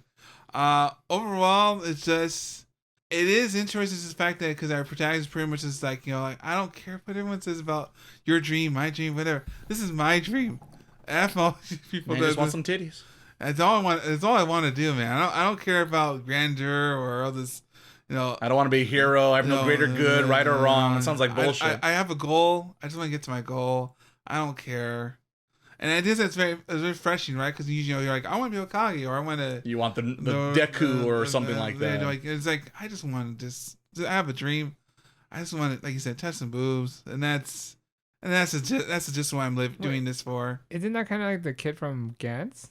Similar. Kind of. It's been a long time since in Gantz. But yes, that also sounds vaguely correct. Wait, so let me get this right. Chainsaw Man is about a guy that wants to touch boobs? A kid, right? Yes. That is his motivation for sure. That is not what I would have guessed. But there's also a lot of demons and fighting. But you need to find a lot of things because but he's fighting for the boobs. Yes, he has a very simple goal, and that's what pulls him through everything he goes through. Because it's a very gory show, but that's it's all. A fucked up world for sure. There has never been a more noble cause. Indeed. Indeed. So that's why it's number 5. All right, hey, Frank, it's your turn. All right. Wow. Ooh, I wasn't ready. Okay. I had trouble ranking these. Yeah. But so ask me next week, and they're probably in different order. For now. And this is not one that came out this year, but I enjoyed it, and I don't think I would watch it again, but I would. Okay, I'm not starting. I'm not watching it again. But This is why it's number 5. Number 4 he watched. Number 5 not so much. Okay, let me finish. But I would go back and watch like the best moments that I liked. Okay. And I often go back and listen to the openings because and just the music. Like we were talking about how music makes or breaks an anime, and for me, the music in this, sometimes I'm just like trying to sleep and I'm hearing the music, and nice. Or I'm walking around and I'm like imagining the opening, and so just without further delay, The hype. it's Slam Dunk. Ooh. Oh, okay. Slam Dunk was number 5. And I was pleased. All the with this. 90s fans rejoice. I was kind of including the movie with it, but I didn't know movies were gonna. But for me, it's all the same thing. Yeah, If it's just the movie, both or either or, it would still be number 5. All the slam dunks. And I'm still gonna finish it. I even don't think I've forgotten. You know. Wait, I thought you did finish it. No, the manga. Oh, okay, Yeah, okay. like I've mentioned, You went back. There's two Another critical- Miles here. There's 2 critical scenes that were omitted from the. Well, actually, they kind of changed the movie to base it on the other player, and so it's like the best way I can explain it is like you're watching. You know when you watch like the main series, and then they make like another version like of another character's point of view. That's what the movie was. Right. Yeah, so it's like the main story's happening and you see it on the side, but it's being perceived from another character. You can see the other cameraman filming. Basically, so that's what the movie was essentially. Yeah.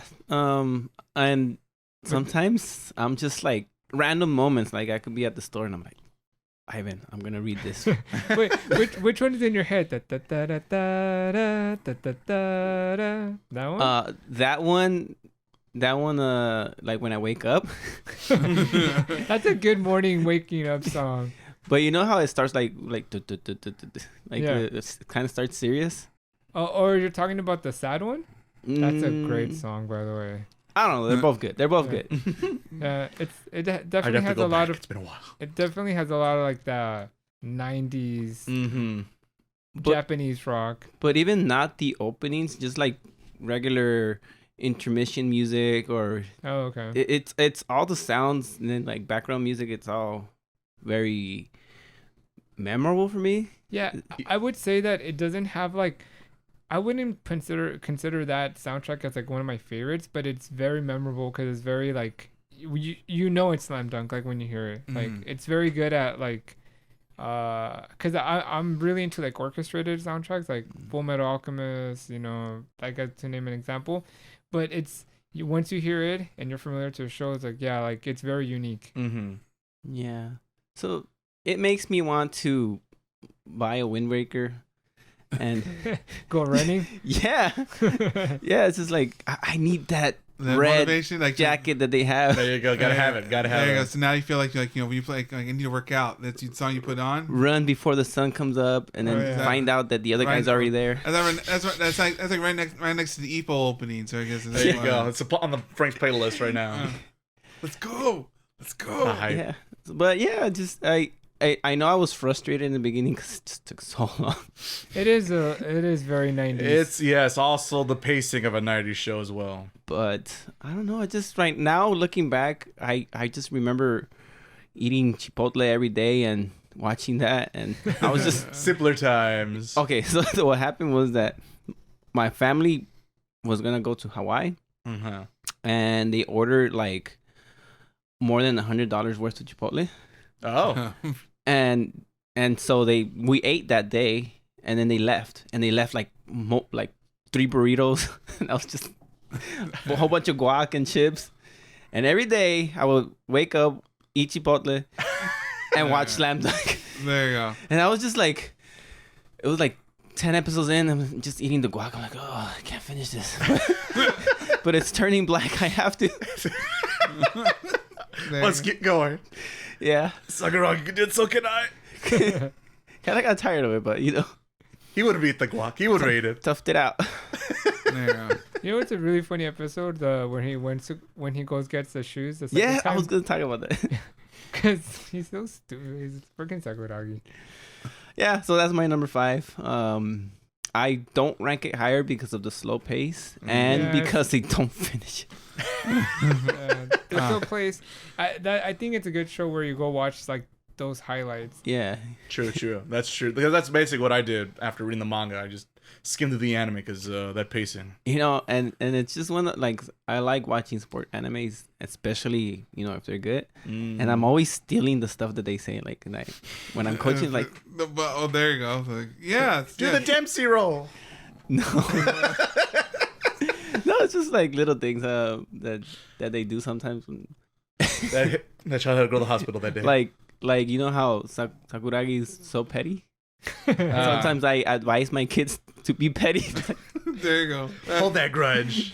What's that episode? The one where like they make him and Rokuba apologize to each other, and then he throws like the whole like basket of he throws a whole basket, right, of balls, and then they start fighting or whatever. That was very early on, right? Yeah, that's really Sounds something that they would do.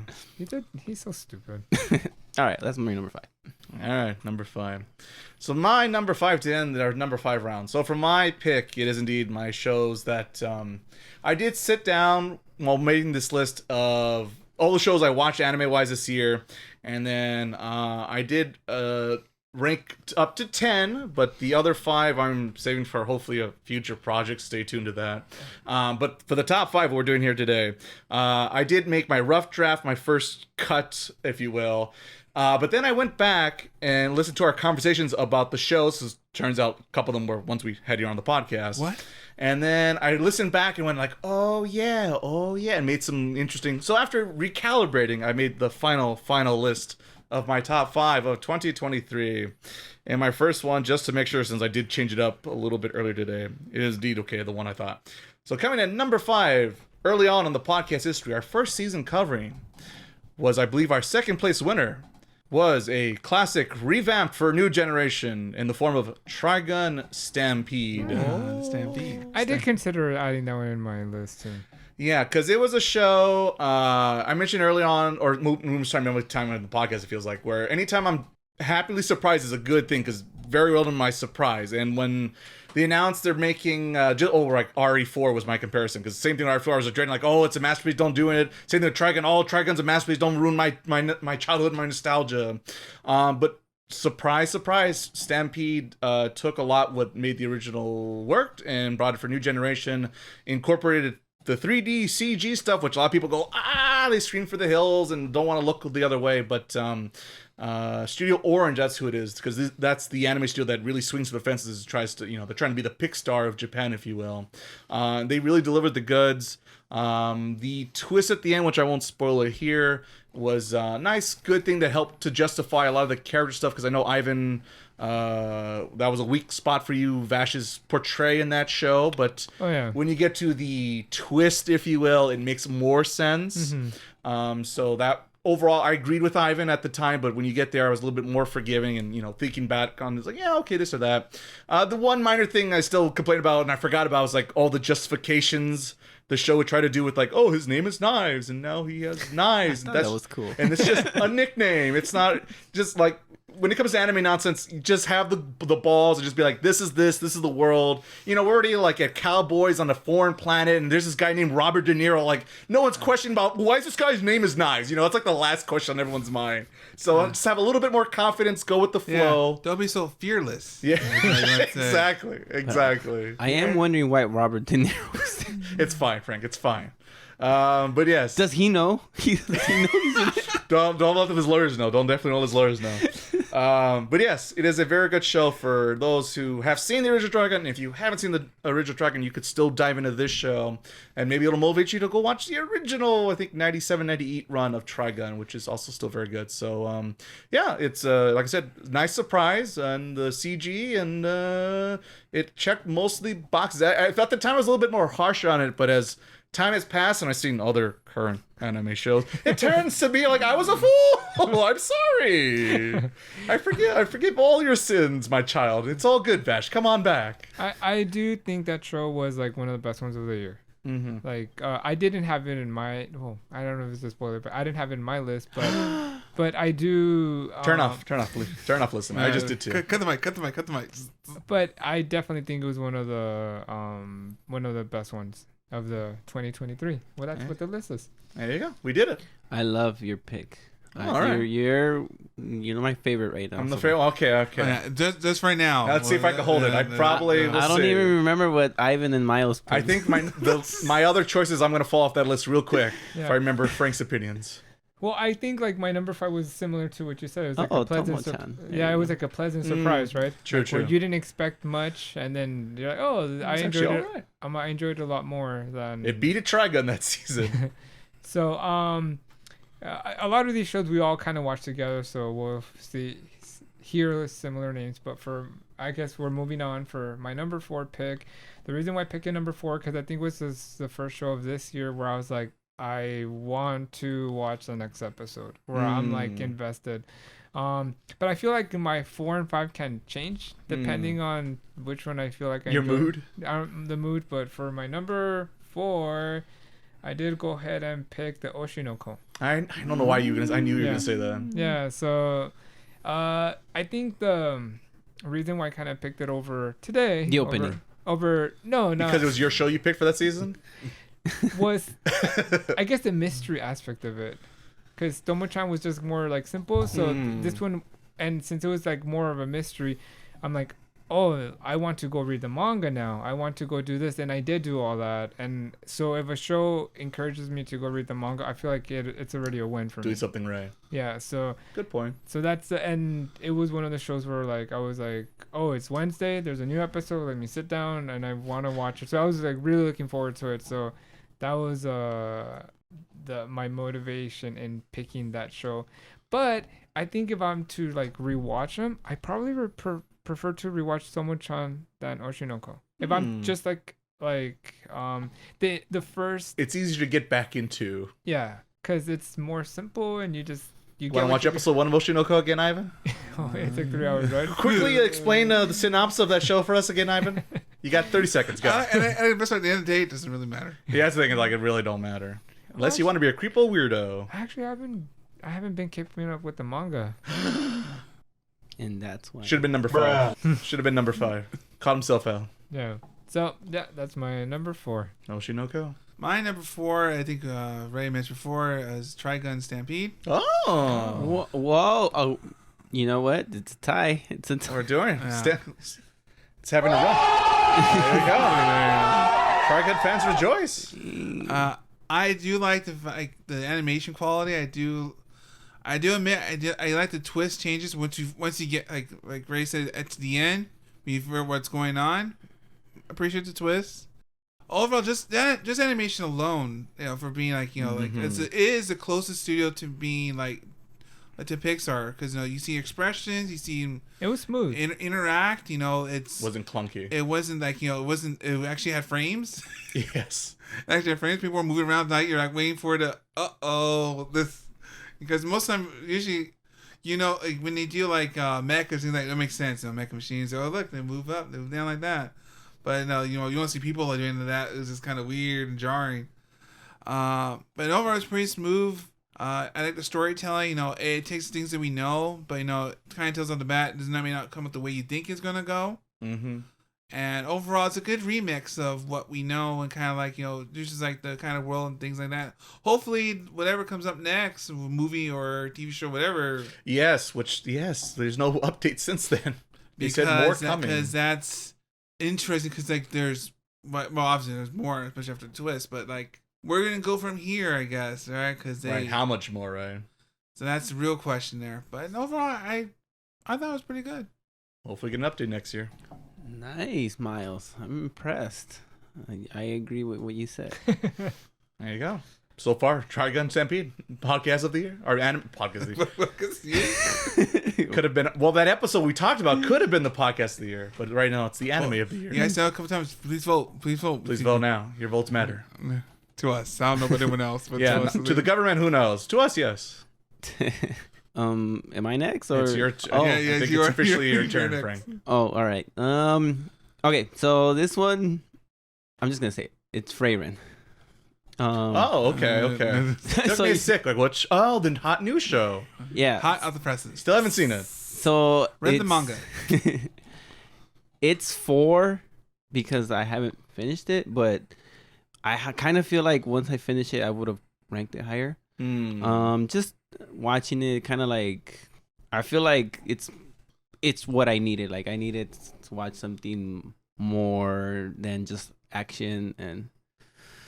Oh, it has High school romances. like a good story, I guess, right? Yeah, I just feel like it's more of a. I think I described it as drinking tea. Like, I think that's right.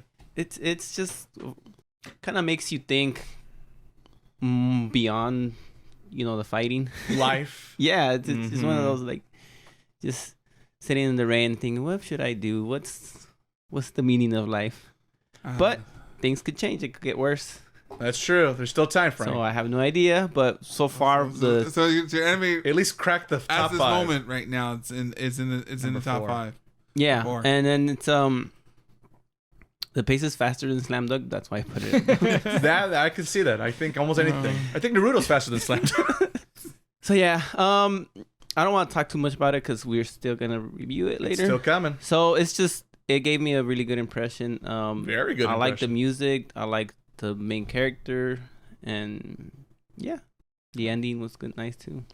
All right. But the 4 and 5, they don't have an ending, as far as I know. So that's why it's also I haven't watched too many things, so I think if we make a top 10, I would be struggling to find a 10. Struggling. I did have 10. Maybe 15 would have been a stretch. I could do 10 but easy. I could do 10, but I choose not to because most of the anime I watch are things that no one will watch in this podcast, so I'm going to move on. Wow, Miles flexing. I was gonna say, man's flexing over here. He's calling us all noobs. I was gonna say, No, at my I know level. myself, and that's why I'm going to be quiet right then and now. How many idol shows came out this season? I learned from this year alone that some things should be kept closed doors. Alrighty, so it's my turn to close out chapter 4 here of our 4 selection, round 4, I guess I should say. Let's see if your stock goes up. Let's or see down. if it does good or bad. I don't know. Well, everyone's talking about everything fresh and new, so I guess I'm following the trend here. Because indeed, coming in number 4 is the very hot and fresh from this particular episode, Spy Family makes number 4. What? Spy Family. I guess technically. You are just like 2 popular animes in a row. I What's know. going on? I know. I guess in hindsight, I totally forgot that. We're watching. Who are you? I know. I look at it. I can once in a while, I can agree with the masses. It can happen. It will just check you. It's a blue moon, and your insurance policy double check everything, or go to Vegas. I one or the other. I always double check, make sure I'm not going to die next day or so. How do you double check that? Yeah, I was gonna say. Shh. All right, it wasn't just me. Okay, thank you, Frank. Thank you for that. Everyone. Shh. Okay. Don't think about it. Just move on. Anyway, Spy Family, very good show. Lives up to the hype. It's Except cute. the volleyball episode. Oh well, yeah. I guess that part was a little disappointing, but I got over it real quick. Put on the next episode, felt better. The new opening helped sell it. So yeah, it's just cute. As I mentioned before, it's about family. It's got some spy stuff. It's got some action. It's silly. Yeah, it just checks all the boxes. The particularly the silly scene with the Yor, who's the wife. For those who don't know, she's trying to make the food and she's a terrible cook. And they have the brother talk about, oh yeah, she used to make food for us all the time. And like he's like, oh yes, and like he's a good brother. Like, oh yeah, it's great food. And like he's throwing up, and like he's eating and throwing up at the same time. So it's just very silly. And it's like white barbecue. Yeah, it's not like realistic. It's like comedic. Sis, this is great. Yeah. He's like, it's so great. I can't put it down. As he Have keeps you barfing. finished the first season? No, right? No, still 3/4 in. But that was enough.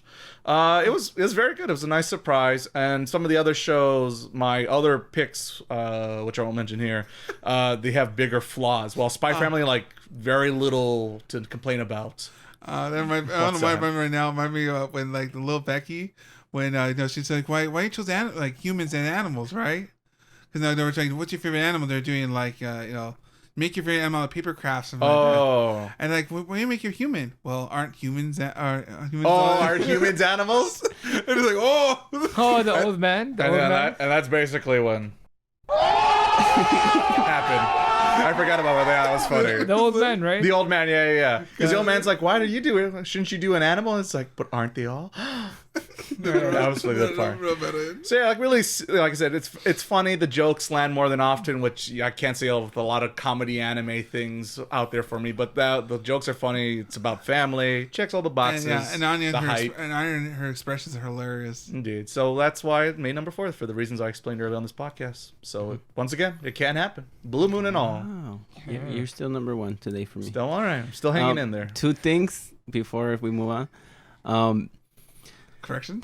No, sorry. My ex family. Oh, one of my not correction. Just one of my favorite parts is when they're looking for a dog, and they give them the dad a mission, and she hears it or reads his she mind. reads her mind, and her excuse is like he's taking a shit. Oh yeah, the whole time. Oh yeah, Dad, he was in there all day long. The classic. Oh, he needs to get toilet paper because Dad really needs to go. And like he's there for like 12 hours supposedly. It's like something silly. And then he's like, this little girl needs to watch her mouth, but that's a good reason. Right. I don't like your choice, but I guess it works. And the other thing I want to say was that I've seen that one in Spanish, English, and Japanese. New Game Plus. And I like it in Spanish better. It's like everybody's better in Spanish. Everything's Spanish. No, it's just that the mother's tongue.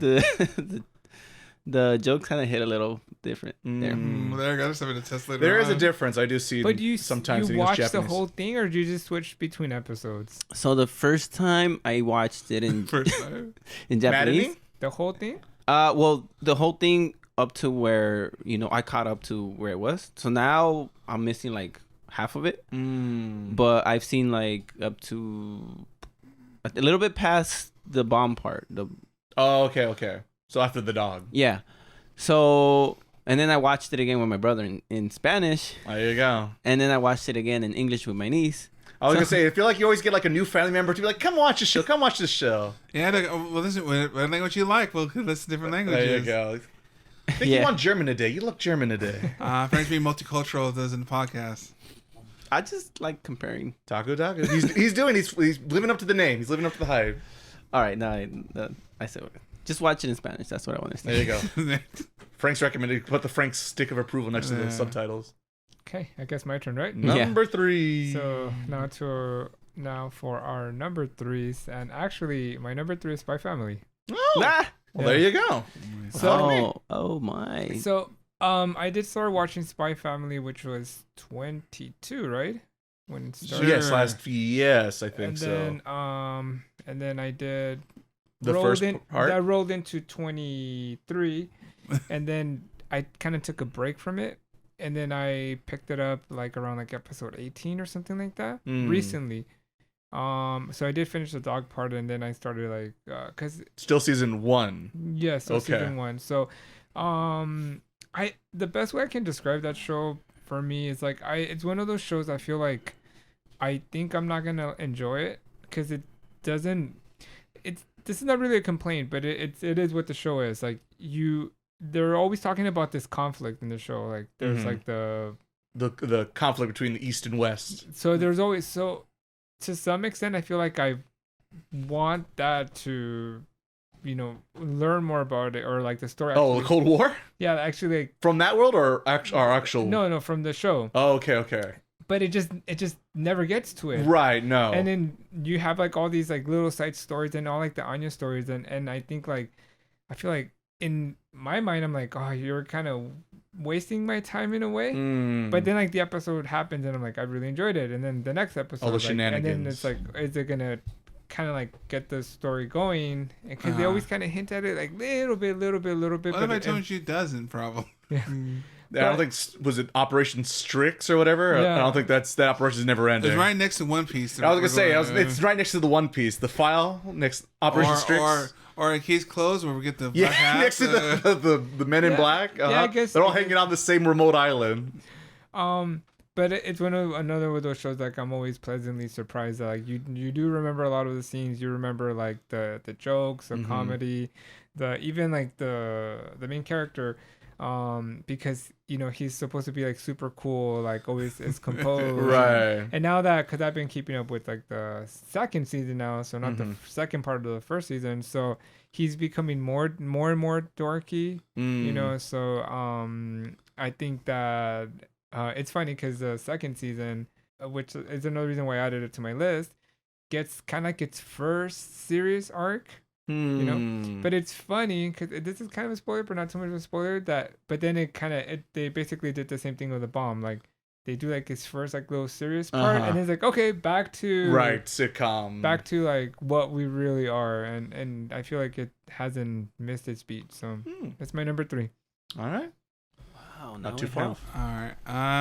Everyone gonna hate me for this one. I can feel it already. Please. No. Please no. I can't take it. How could it be there already? Damn. Okay. Not number 1?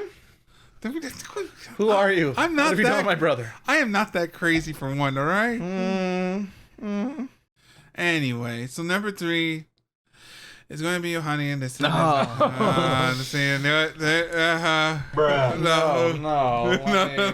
going further. What's wrong with you? I thought you were gonna say like saving up 80 billion. I know I'm gonna ruffle feathers. I know I'm gonna like this, but this is the list I made, so this is what I'm gonna stick with. I like everyone keeps going, like everyone's taking turns with the soundboard, but I like this show. I was looking forward for this show. I like how everything's going on, even though despite I know the flaws, things and that Ray obviously point out to me every 5 seconds. But I like the show. I like everything's going on. I bought the game. I bought the Super Edition of the game. I'm going to play the game. The game is fun. Thank you very much. Goodbye. Wow, short and sweet. I respect your stance on it. Stop it.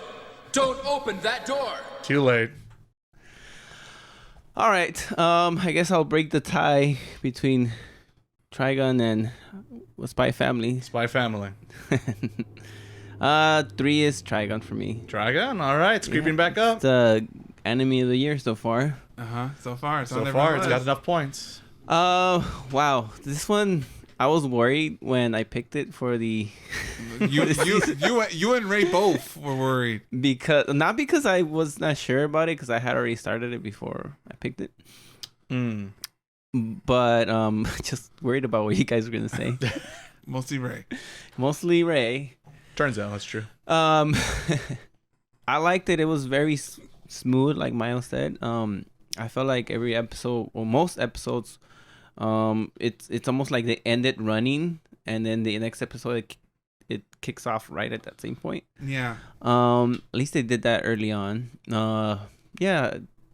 What you guys said, it was a fresh new take on a great anime, and I feel, looking back, I feel bad about not picking it number 1 on the episode.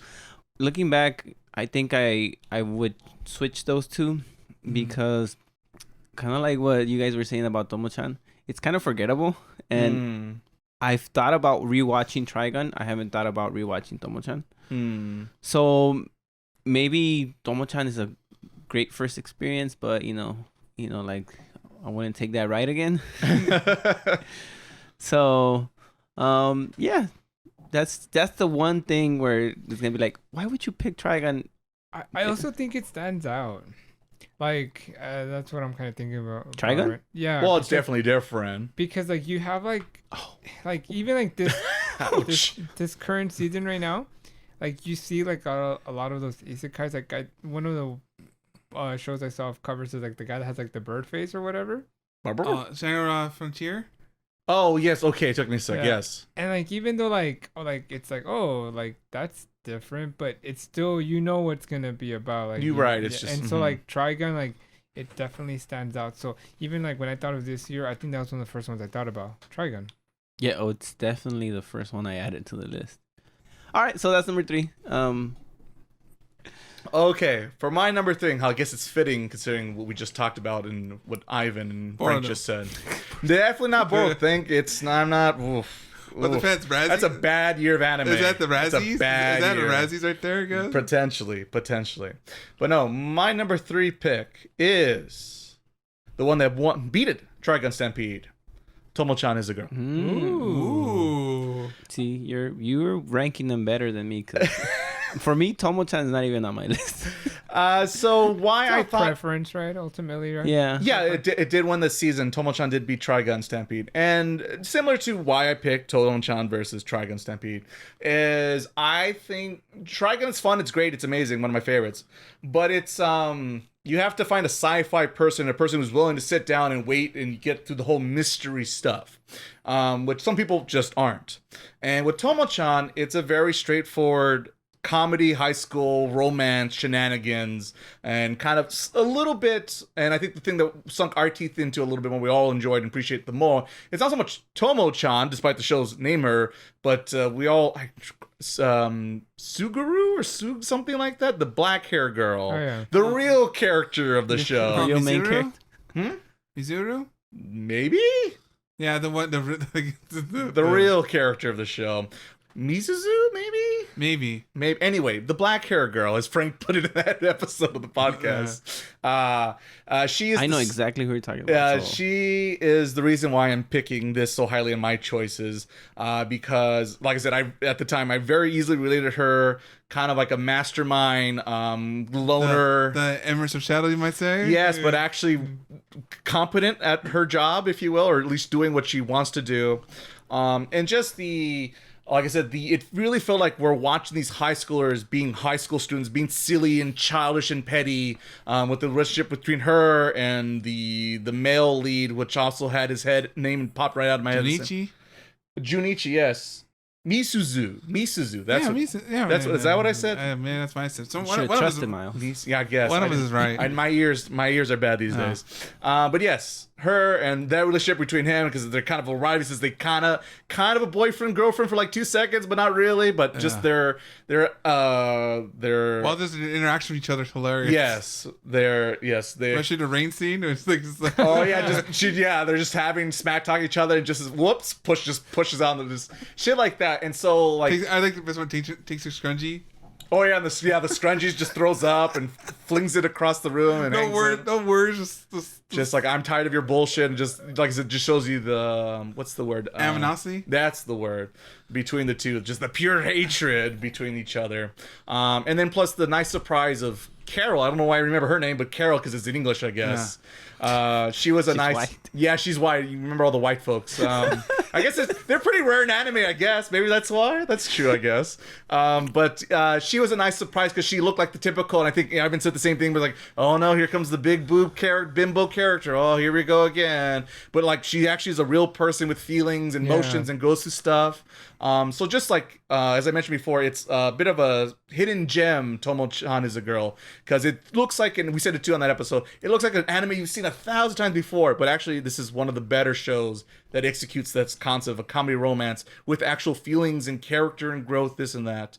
So yeah, I just, that sticks with me. It pops to me. It's something you can easily go back into a little bit easier, just like a Spy Family versus Trigun. But Trigun, you have to watch the whole story to really, go through the whole feelings and emotions to get it right. You had to be there day one to really sink in. Yeah, you can't really just cheat and get one episode in and out. I feel like compared to like Tomo-chan, you get 1 or 2 episodes and you're in and you're out. And once again, I'm kind of cheer for the underdog, and I think Tomo-chan, like I said, it kind of come and went. But I want to remind everyone who snoozed out on it, and I don't believe you did, because I would have done so if it wasn't for the podcast, to give Tomo-chan a chance, because I think it's a nice hidden gem out there. Yeah, when you're describing, I was remembering, like, oh yeah, that's true. Like, when Carol broke character in a way. Yes. When she broke, that's like one of the best scenes of like the show, and that, I think that's when I'm like, oh, like home run. Right, feels here it is. I had the feelings like, what's this I'm feeling in my heart? In an anime? Never. Is this tears? Exactly. Yeah, I was gonna say the same thing. You reminded me of the stuff that I liked about it and why I picked it over. Wow. But still, I stand by what I said. If I could do it again, I would switch them, because... Well, you can't, Frank. So... It's a Mexican... Too late. There you go. So my... now moving on to our number 2. Number 2. So for my number 2, I guess it's kind of like a double pick. Double In-N-Out burger? Double pick. I was going to say double? Yeah. So I did end up going with the first slam dunk, which is the movie. Yeah, so I, once again, about being excited about something, I was super excited about this Only movie. took 20 plus years. Only took 20 plus years, and I did rewatch kind of how Frank said, just the highlights. of like the Slam Dunk show, because like watching the whole thing. Don't you have like a month off, Ivan? Just watch. You didn't have enough gotta chipotle to watch. I was gonna a whole lot of guac. But the reason why I did put it number 2 was because it was just a really well done movie, and especially once again for the CG, like one of the things I remember about it was just like the timing of the music when they were like kind of say like something. It's very Japanese animation movies where they do this, like it's kind of quiet. There's no music, then you hear like the piano, like just one note. They did a lot in that movie, and it definitely had like the feels. And even though like I am still disappointed they didn't focus the story on Sakuragi, it was just a pleasant surprise. And I think if you just view it as like in its own entity, like I think it's a great introduction for like an old manga, you know, that a lot of newer people. So I guess that's why I respected it, because like there's some people that won't know about Sakuragi. They won't know about like those 100 episodes that you have to eat Chipotle and walk. So I think you can walk into that movie not knowing anything about like Yes. True. Like the story, and I smiled. Yeah, wow. It was very funny, the fact that you see like every time Sakura's talking, and it's like, what is this guy battling about? He seems so like like a different character in this because the anime is like serious tone. We're fighting for Mount Basketball. We're trying to. And here comes Anime Man. And here's Anime Man over here. Like, what's this guy talking about? Like, oh, he's a protagonist. He's like, you would have fooled me. Plot twist. Yeah, so that's why I ended up choosing it as my number 2, and I think it's technically a 22 anime, but we got it here. Yes, it came out. Yes. Ooh, It came- disqualified. No, well, Well, even if that were counting, I know he's being silly, but even if it was technically where it doesn't have to count, but yes, it came out here this year. yeah, which is 23. There- but it, 23. Therefore, it counts. And there it counts. But But, it yes, was- it doesn't matter. it was released like November, like The end of 22. Yeah. It was the end of 22. It came out, and it was until I don't- I summertime actually, for I us. actually feel like they took up too long to, but they were waiting for like the summer, right, for like the Anime Expo and all that, right? Yeah, I think that was the time to cash in. Yeah, but yeah, that's my number 2. Good pick. Technically 2 for Slam Dunk. 2% dunk. It's in the running. I'd have to sit down and do the math.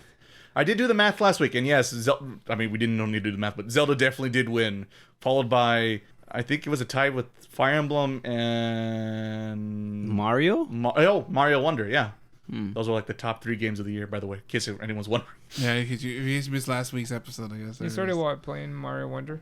I've only Miles is way more into it, but it still made my lists for myself since I didn't play too many games. I'm almost at the end. It's your Freyren. Yes, basically, yeah. See, for my number 2 is Undead Girl Murder Farce. Oh, What? I made the list. You did it, Frank. You did it. Because obviously, of course, the witty dialogue. I haven't seen like Bakemonogatari, just the way how they just you gotta pay attention to what's going on because they're playing each other and you don't know it. For being a very simple story about pretty much we're just doing England stuff and there may be Japanese people here, but it doesn't really matter really at the end of the day. It's like we're going to talk to Sherlock Holmes and things it's like we're just doing all the like literally classics pretty much. But it's a nice twist on it. The way how in each there actually is a mystery going on. Like some mystery shows kind of like, oh, okay, here goes the real feelings. Right, the shitty mysteries. But like no, they actually did pretty good. A lot of suspense, a lot of a lot of good time with the ending song, right? Always the good enemies. Some enemies are pretty good. Like and here's the ending playing right now. Oh yeah, they Do were the good full at that. metal. Question: did you solve the mysteries before? The vampire one, yes. The wolf one, yes and no. That was like a 50-50 because they went even more extreme than I went. And then what was the third mystery? Was there a third mystery? The Jewel, right? The Jewel. Oh, the Jewel. Well, that wasn't much of a. Well, that wasn't. Was there a mystery? Oh, I guess the way how he would do it, I guess would be the mystery. Yeah. I guess I didn't think about that one too much. So it's let's say 1.5. So the wolf one, you weren't too sure? Wolf one, like I got the main twist I got, but like the details I didn't get right, I guess. So it's like 1.5. I did get really confused when they were explaining. Like, I don't know what the heck you guys are saying. But It was over. They overthought that mystery on the wolf one a little bit. By the way, this is spoiler. So, yes, but you just went spoiler. yeah, Spoil the ending. That's fine. well, but yes, I'll have to cut some of that out. And that's how it's. That's why it is the way it is. But it must be so good because I remember the show. Yeah, so that's why it's number 3. Like, opening's pretty good. Daniel argues better because like it's like one of those songs like that's a good like, oh yes, this is where the mystery ends and here we go. This overall I thought it was pretty good quality for saying like it was a very Who studio? Hey? yeah, like who is this? But like someone clearly watched some other animes that I know of. It's like They're inspired by other directors, perhaps. yeah. All right, number 2. Wow. Well, first of all, you're my new favorite Hey, This week this week this week. so far. Yeah, I'm honored. You know what? just gonna put that fly in the ointment real quick. I don't know. He picked 2 that I picked, so it's like, wow. All right, Frank.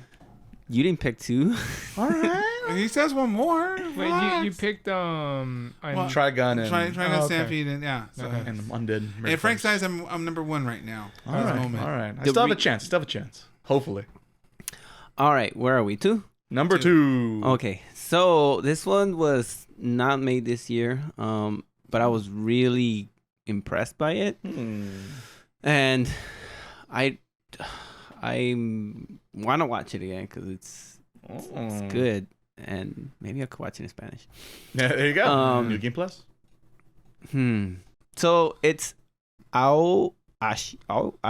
Is that how you say it? Ivan? Washi. Sure, I don't know what we're talking about. The soccer one. The soccer one. The soccer The anime. blue lock? No, the other one. There's another one? I thought about saying Blue Lock just to mess around, but I was like, you don't even joke with that. Wait, isn't Aoi blue also? Yeah, no, but never the other one, right? There was another soccer one that came Captain out. That Tsubasa. we tried it but it was we found a protagonist. Oh, was the one. Wait, is that the one you liked, Ivan? Yeah. Okay, that one. All right. There's like 1,000 soccer. Yeah, anime. because that one I think we watched first episode. We just didn't like the guy because Mr. Protagonist over there was too busy. Right, we saw like one episode of it, and I went, Yeah, this one was more real. Blue Lock was just That's just anime nonsense right there. I thought it was well done. The soccer was realistic, unlike the anime that shall not be mentioned anymore. There was the twist in the middle that was not as big as I even hyped it up, but it was still cool. I still think it's a big twist. Big twist. Okay.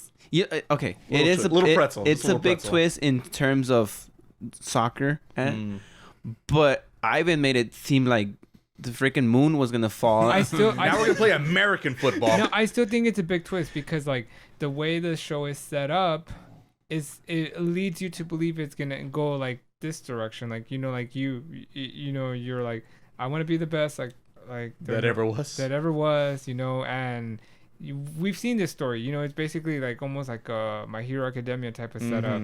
And then it changes, and then I thought it was a pleasant surprise, and it was like a change from episode 1 of Oshinoko to episode 2. Okay, that's quite the change. But it was a nice change. Okay, I was gonna say hopefully it was a more pleasant change. It made sense. This one was just like, why are they being reincarnated? And then this guy. Don't worry about it. Yeah. But this is I hope they make more of it because I'm like, it left me wanting to see what's gonna happen next. Oh yeah, they didn't animate probably the best match so far in the manga. Bum bum bum. Wow, it's just everything else. It's just advertisement. So I mean, crossed. I thought it was well made. I hope you give it another chance because it's one of the better soccer animes that I've seen. I would even rank it number 1. I was gonna say, what's your favorite, Frank? Or... Gingai Ikikoff. That's what it is. I have to watch it again and compare. But yeah, it's just this one. I mean, since it's newer, it's drawn better. But I don't know if combined with the twist and how realistic it is, if it would be better than my favorite. Because my favorite, I would say, is not as realistic, but still has like good enough elements. It has kind of like the coach is similar to this coach, and I really want to watch it again. I should have made you guys watch it. Maybe the next time I win the anime season, I'll pick Gingai Ikeko. There you go. Could be. All right, so that's my number 2. All right, the battle of the shonen sports titles, apparently. Don't tell me you have a sports anime. No, I do not have sadly, I do not have a sports title. But Frank, cheer up. Because I think I'm going to take back your number 1 spot on the list here. I don't know. I think Miles is pretty safe. Oh, I don't know. It can't be because I, too, also pick Undead Murder Farce. No. Undead Girl Murder Farce. Yes, I'm an American, all right? We cut out the girl here. Anyone could be undead. Yes, I, too, also dig. We're also all undead. Anyway. I'm all in, baby. Double honored. Double because, like Miles suggested, the witty dialogue, sharp dialogue that keeps you on your toes. I enjoyed the quick jabs, pokes, and wordplay that you can get lost in. I do not recommend this if you're a new anime fan or a casual. This is more of a advanced anime level tier, just because of the Japanese and the wordplay is a lot, and the show is a lot of talkie. A lot of talkie, a lot of words, a lot of talkie. It's a Death Note, I guess. The other way of describing it. Taco. Yeah, exactly. Next episode. But yes, like I said, the dialogue is sharp. It's on a budget, but they knew where to spend the money wisely on. This is an important action sequence. This is good. We should do this. And when they ran out of money, when it comes to the frames and animations, like, well, what's a cool artsy fartsy thing we could do with the camera or the perspective and the cutting and the editing? So it's just a really I would probably still say the best directed show we saw this year, if that means much to anyone out there. But just a very creative director on top of it. And I found out it's the same guy who did another show I really like. I forget it's the Rakugo show. If anyone's, did I show that one too? Did we watch it together, Miles? No, but you did tell me about it. I did tell you about it. Okay. Yeah. I forget, it's a big mouthful name, but it's basically the good Rakugo show, but now like everyone's doing a Rakugo show now because of the success of that show. But he was the same director on there, and it made sense because also very talkative and a lot of things. That reminds me, there's that Cute Jokes and Cute Things one version of Rakugo somewhere. That also sounds like something that exists. But yes, Undead Murder Farce. As a English major graduate, I loved all the literary references of Sherlock Holmes and these characters and this guy from this story, this book. So all that, it's like a Smash Brothers we talked about on the podcast of all the greatest hits of literally novels and this and that. So it had that. It had a mystery. It kept me on my toes on the mystery, surprisingly, though I wasn't trying my best to... I was so focused on the characters, I wasn't trying to think about the mystery, so that also helped when it came to that aspect. So I was able to, enjoy these characters in this world as is, and it's really weird and trippy, parallel universe with supernatural abilities. I think the art design is more interesting than your typical anime cutesy adorableness. It's more Tim Burton-y. It's different than the manga, I tell you that. Yeah, which also, and apparently this show was also originally a light novel, which makes sense because of all the quick, witty dialogue. And the manga came after the fact. And yeah, that is a weird adaptation. And I think, I don't know, I haven't read the original source material, but I like this adaptation of that book, potentially, most likely. But yes, like I said, all the literary references, the sharp dialogue, like I said, best direction, I feel like best use of budget and money and how to make things cool and interesting. And yeah, that's the show on my mind. I'm like, where's season 2? Give me season 2 right now, goddammit. Here's some money, make it happen. I don't care. Let's get it done. And that's why it made it all the way up to number 2. Was it a popular show? Like, do you hear it get mentioned? It wasn't out. It was probably like middle to low tier popularity, but those who did watch it, people did rank it pretty high, I think, overall on the internet, if I remember right, during our podcast when we spoiled it and reviewed it all together. So, wow, I have to do math. I don't. Did you pick Johanne? Remember that, Frank? Johanne. That's cold. These are the facts. Cold hard facts. What's that demerit over here? I'm wondering if Freyren would be in there if you guys had watched it. So I did read the manga of it, so I probably, but with some of Ivan. And then I think before Ivan started to interrupt, but Frank had a good idea last week on the podcast to quickly relist your top 4 and then reveal your number 1, please. Okay. So as my number 5, Tomo-chan is a girl. Number 4, Oshinoko. Questionable. Number 3, Spy Family. Better. Number 2, the first Slam Dunk. The most Ivan pick. And wait. Now I realize what's better than Slam Dunk in Ivan's eyes? Oh, the real mystery begins. I know. I'm kind of. I did want to say honorable mentions. Okay, honorable mentions. All right, so we can squeeze that in. The Dangers in My Heart. Oh yes. The one I mentioned that I was watching randomly. Yes, you seem to be a fan of it. I wouldn't say it's an honorable. Marvin, all right. I watched it. There was a lot of conversation. I watched this. I'm a fan of it. That's all I need to know. It's an honorable mention. I mean, all right. It's almost like a Tomo-chan. Like I was like not expecting anything. I was like, oh, it's a lot better than I thought it was. But I think it's like it's a deep cut. You know? Okay. So, and I do want to say, I guess that's it. Honorable mention. Just No, one. actually, there's another one too I wanted to mention that was also aired in 2023, which was Hold on. Why am I? Oh yeah, there you go. Nagatoro. That was also. Was that also this year? It was the 20 winter. Yeah, well, it was The beginning of the year. winter 23.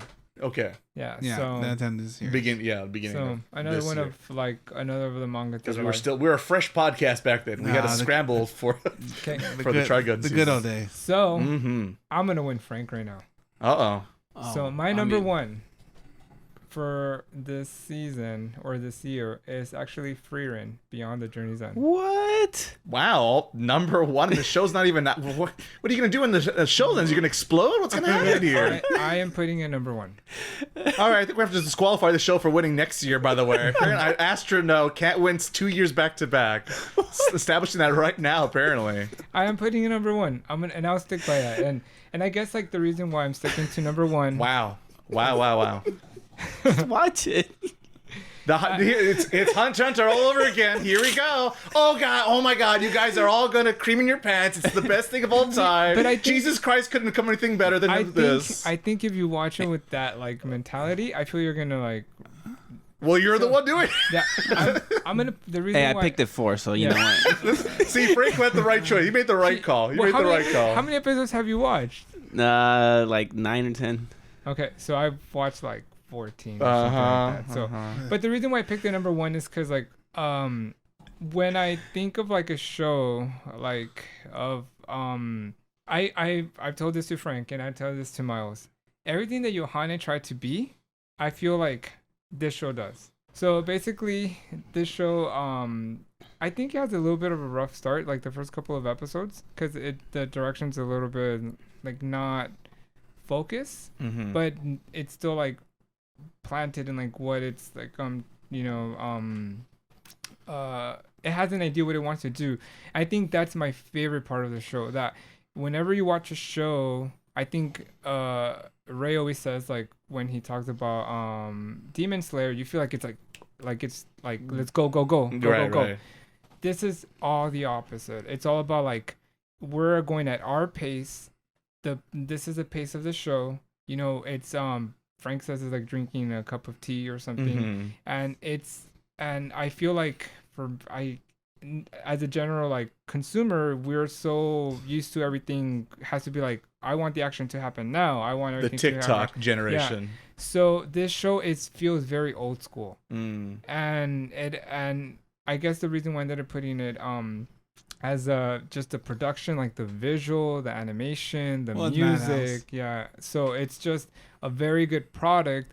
And then I'm not gonna say like it's perfect, but as far as nailing, like, you know, knowing how to like present the product, I think it's probably the best show I've seen this year. I'm sorry. I think it's that simple. Like, and the reason why I did put it over Slam Dunk was because ultimately, like, we talked about like animation, like, or like an anime. So I wanted an actual series and not like just a movie. So that's why I did ended up putting first. So it was between Spy Family and this one. and I think I like Korean. Well, I do like Korean more than Spy Family. If as they stand for right now. And there's been like a lot of spoilers that go online, and I actually saw one of them online, and I was a little bit disappointed. But I still went to watch the episode, and even though I kind of knew the spoiler was already gonna happen, I still enjoyed it. So once that happened, I'm like, okay, like this is my pick for this year. And I think, like, you know, because as I mentioned, we watched a lot of anime, and I think this one was the one that felt the most different as far as from what I saw. Okay. All right. Anime from 2024 coming from 2023. But it's 23. All right. I mean, according to the records. Well, if you guys start watching it, you know, after December 31, you can still put it in your list. Don't worry, guys. Yeah, okay. We're gonna, the other thing is, because now the hype of this show, we're gonna have to have a conversation after the podcast what to do with the show, because the current plans I don't think will satisfy. I think us, let alone the listeners. So we'll have that after the podcast. But a lot of hype for this show, apparently. Well, just vote against it. Guess so. Well, what kind of going into what I really wanted to hear what he had to say, because I'm like I had struggled describing it, but I think listening to Ivan, I think the way I would describe it is Mario. I would describe it as Mario. Mario, no. I don't know what is. I'm lost.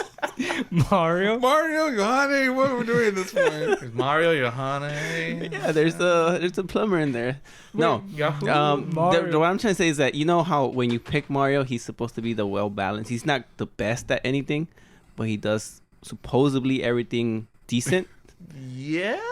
That's why I would describe him as Mario. As a character. No, the show, the Mario series. Brothers 2? Because he was saying that, you What know, is the happening? music, the whatever, and all that. Oh, I get what he's saying. He's saying it's a well balanced show. Right. Like it's like Alright, so Right, that's what yeah. Unless I have Mario wrong, but like it's I like suppose you're not wrong. it's like Not my a- first example, let's put it that way. Yes. So it's like Johanny and Mario. Got it. Yes. yeah, because I wouldn't say like that the opening is the like, oh my god, but It's a it's good still opening. it's a good opening, and Okay. it's not bad, and same with the ending and everything else in it. And then the opening, the ending, you know, the whole middle, the show. The actual show. No. Oh, yeah, no. 20 minutes in between. it also has that Toonami feel. Like Hmm. you know what I mean, like that Toonami feel, like episodic, you know. Yeah, it just has like a very old school feeling. I'm never good at because I hear you guys say it's like, oh, this like with Undead Murder Girl farce. You said that, oh, it doesn't have the best budget, and I couldn't tell. To me, it looked Right. And then with Trigun, you said it looked great. I'm like, yeah, it looks great. And then to me, both of them are like the same. They're the same animation. Yeah, don't worry about it. Despite they're completely different. But if I had to say something that was like more than Mario on on Freyren, I would say is the animation does look really nice. It's really crisp. It's Madhouse, so I have confidence in that. Well, That's about the only thing confidence I have about this show is knowing it's Madhouse. Everything else I'm questioning at the I moment. feel like you're not gonna like it now. I feel like I hate it already. All right, let me sell the pay and choose an anime that's not from this next year. Yes, please. Maybe something that's maybe finished or closer to being finished. Yeah, well, it's finished because it's from last year. Thank God for that. Bocchi the Rock. Oh, wow. What? Can you say that slower? Bocchi the Rock. The one you talked about earlier. Oh yeah. What was it about, Frank? No. It's Okay. There it is. So no, basically, you know, I like the animation, the silliness, all the girls' different quirks, things like that. No, a lot of drinking in the show. And also I think Ray would appreciate the Rock aspect. There's a lot. Oh, okay. I'm thinking like, is The Rock gonna show up? No, there are a lot. Is he cooking? You know, for when they actually show them actually performing, no, it does pretty like. They do a pretty good showing. Like I haven't seen like animation like this. Like, we made fun of Kioff because it doesn't really even show like, you know, actually like other than 1 or 2 sequences. This is probably they actually do see him moving around, singing, playing guitars, actually showing them actually play instruments. Especially the last episode, it's a good treat. You know, it's pretty good. so they do play music in this one. Yes, they do play music. Yes. Isn't It that- can happen. Isn't that one of your complaints of Keon? Yes. Yes. They never play music? No, they do. They but- play music, but it's more like a music video. It's more like a it's more like a music video than an actual like Kinda- not like Beck. You kinda know, because like- Beck they're actually they're performing for the like show. like Yohane. Because that's what they would do in that show, right? They would just Oh, kind of oh. jump into a song Yes, randomly. yes. Okay, it took me a sec, but yes. That would throw me off too from that show. Like, it's the idea of saying Yohane and Beck, just I didn't like it at all. I like how like my brain was just quitting if on me there's there. a word this year that's it almost felt taboo- like a Disney song, right? Where like Yes, you just kind yes, of jump into like a yes. song. If there's You're a right word, now that you explained yourself, but just by saying Beck and Yohane together, my brain didn't like any of it. So you're saying that this show, like in K-On, they would do that. They would like break into like a music video It's song. like 2 times in 2 seasons. Oh, yeah, That was like very little. They do play instrument. They do. Perform. They would practice instruments more than perform, and even practicing. They're having a conversation, and one of them has a guitar on. That's the most instruments are happening in K-On. But no, this is actually playing instruments. They're actually performing. You know, It's a plot point of trying to is make it as a plot band point, and yeah, music. like, yes, and actually are like, you know, you can listen to the album on Spotify. It's a pretty good album. That's funny. so it's more like Beck. Sounds like. Yeah, and also this is to celebrate to celebrate on it. All the characters' last names are the same last names from all the people from Asian Kung Fu Generation, because the manga really loves that band, so she made sure that way. You know, every reference to that Asian the Kung Fu band, even cover a song at the end of theirs. So, you know, All right, Miles. Congratulations. You just did a better job of making me actually want to watch your show. and overall, I do want to, one day, like kind of like I want to get because there's a vinyl album you can buy of theirs. Oh no, another one. But I'll say it's kind of neat. You guys gonna start pre-orders together and wait in lines? But I had to get mine to play Asia though. You guys But it means one of you have to break down and get a record player, though. You know that, right? I have a record player. Sure you do. We have a record player. But is it a real record player? Yeah, there you go. Mm-hmm. Yeah. So that's why it's number 1. Thank you. Alrighty. 2 things. Correction. I'm just kidding. What was your 5 through? Oh yeah, I forgot. Yes, indeed. So number 5 was Chainsaw Man. Number 4 was Trigun. I was gonna say Trigun, wasn't it? Trigun Stampede. Number 3 was Yohane. Number 2 was Undead Girl Murder Farce. Right. And Number 1's Bocchi the Rock. Frank, Okay. what's your number 1? well, what was my 5? Let me see. Slam Dunk. Slam Dunk. Yes. For you and Slam Dunk, Freyren, Trigun, and I can't say it so hard. Aoshi? Aowashi. Aoashi. Ariyashi. Yeah, I was gonna say. I'm like, when you guys say the name, my brain thinks of like 3 other different shows, not the one you're talking about. Is the guy with 2 swords? Yeah. Okay, so my number 1, I picked it because basically I couldn't stop watching it. Okay. And One Piece. One Piece live action. What a twist. I even watch it in all the languages available.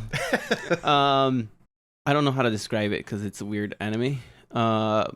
And I might say the name wrong, so correct me if I say it wrong. Okay. But it's Berserk.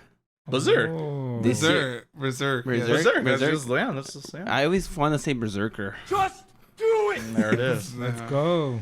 So I know it's not this year, but I watched. Definitely not even last year. Yeah. To be exact, I watched the 1997 Yeah, I was version. gonna say maybe we should specify it's the '90s one, not the other one that came out some years ago, which we don't talk about. Talking about CG anime. Yikes. Yeah, it's just I feel like it was unlike anything I've ever seen. Even though if you describe it to someone, it's like, oh yeah, that's a bunch of stories I've heard before. Because if you're like, yeah, in the medieval time, and then this guy, he's the hero, he has a sword, or maybe I'm just terrible at describing things. But I was talking to someone about it, and I told them how the ending was one of the creepiest things I've ever seen. But at the same time, I couldn't stop watching it. And so yeah, it's just it is what Mario can't be. Above average in everything. Okay. Okay. All right, this is a weird, unique analogy. So I think we should let the Mario go, So- perhaps. Also. It's all high stats. High stats. Yeah, it's broken. I was gonna say he's a broken OP character here. I think- a glass house. Sorry. Yeah, glass cannon. Glass cannon. There I it think is. if I'm to describe that anime or like that arc, it's like a coming of age, like a a well-written coming of age in its elements of like. Yeah, the I was gonna story. say yes, it is, but you have to. There's a lot of things to get there. But yes, What's that? The song? I think probably what I like the most. Wait, isn't that Elfin Light? No. also a little bit. I thought that was the. How did it go? Well, that I mean, creepy I don't- one. yeah, Well, I mean, they're pretty similar. I don't know. It's been a minute, but they're similar vibes. You just gave me some bad buju, cause like whenever I think of that show was when they killed the little dog. Poor doggy. You remember that, right? Oh, I remember a lot of that show. I remember. I can tell a story about that show, but I'll save it for another podcast. All right. I was just gonna say that my cousin one time came to my house and he gave me the DVD. Did you want this? He's like, I didn't like it. All right. So- Go on, Berserk. Oh yeah. So what I was saying is what I liked the most was the villain, because a lot of times at least I'm watching something. I'm like, yeah, this guy needs to die. But for a long portion of the show, I said to myself, like, I'm cheering for this guy.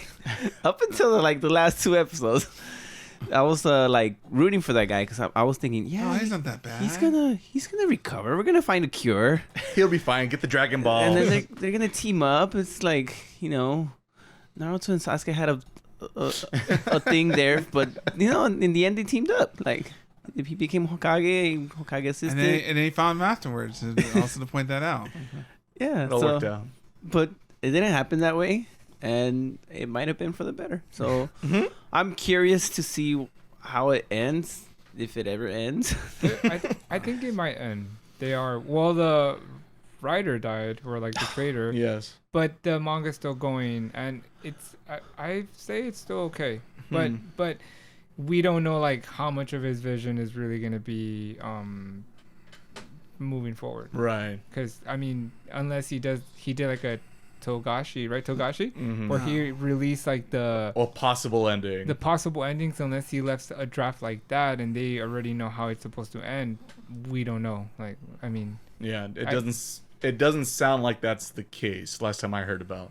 I always worry about things like that because it was like That was my concern, sadly, with Berserk. it maybe it's kind of dumb, but I'm like, well, what if the guy didn't want that tree right there and he wanted him standing on the other side and stuff like that? And that's called George Lucas, and then you get the special editions, and those aren't good. So no, you don't want that. Never kids. If it's bad, just add more CG. Just put more CG things in front of the camera. It'll fix it. Yeah. Ah, yes. It just seems Boba Fett being Boba Fett. Ah, yes.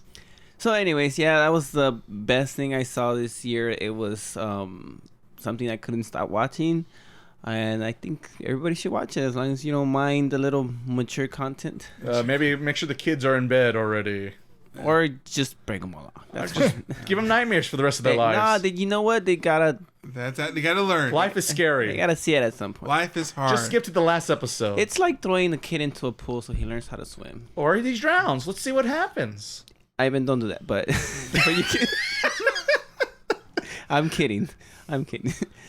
All right. Yeah, it was done. That was. All right, Berserk. on that note. And on the note of that, yeah, Berserk's a masterpiece. If you haven't watched it, please watch it. And please don't say, it's old. I don't care, kid. Go watch it, all right? It's a classic, goddammit. All right. Before number 1, my 5 repeat. Let's see here. I said Trigun Stampede was number 5. Number 4 was Spy Family, right? Spy Family. Was it Spy Family? Spy Family. Number 3 was Tomo-chan. Number 2 was Undead Murder Farce. Nice. And number 1, because it's me, and I always have to pick a show. As I mentioned before, I'm a fan of the Underdogs. So the show I picked is a show that we did cover here on the podcast. And I imagine Ivan and Miles probably knows what it is because it's the most Ray show, I think they both said when we talked about the show. And it's very different compared to some of the other choices, especially with the Undead Murder Farce, which is zany, wacky, crazy, all over the place. This is a very slow paced burn. We're getting quality time with our leads. I think I know which And one. we're developing something special and something that I could possibly relate to because they're suffering through a problem I too recently is solving once again.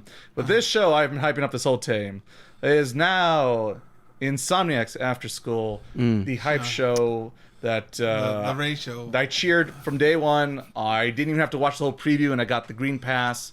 and I was grateful that we covered here on the podcast because I know it's not everyone's kind of cup of tea. That's but actually an honorable mention of mine. It was bitter. exactly, I know Frank wasn't a big seller for Frank. I think Miles might have been the second highest tier for him. I think that season. And maybe even did you pick it number 1, Miles? Yes, I did. Technically. Okay, I remember I got a couple points. I did better than I What thought. season was that one? That was our That was during summer? that was during Oshinoko. Yes. During summer. Yes. So yeah, summertime. So yes, it's Summer's Under School.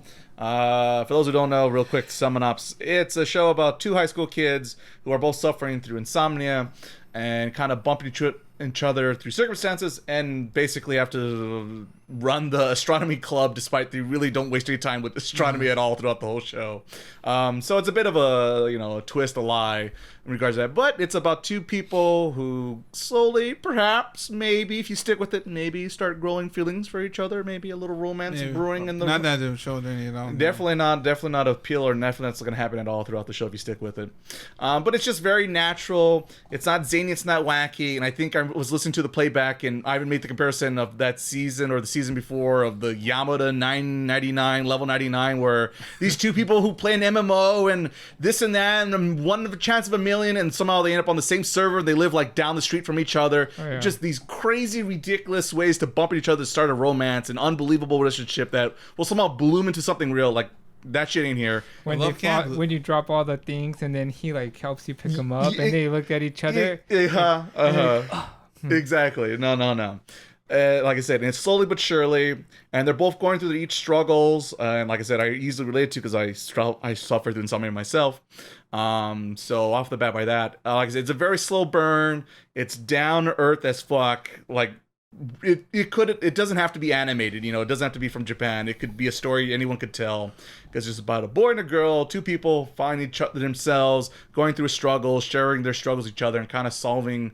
Hopefully kind of figuring out themselves and solving their problems together, as hopefully a good healthy couple does, I think, in my opinion. So yeah, it's like I said, it's a slow but lovely build, focusing on 2 characters. It's cute, charming, and if you're a lo-fi indie music man, some of the music selections might be up your alley as well.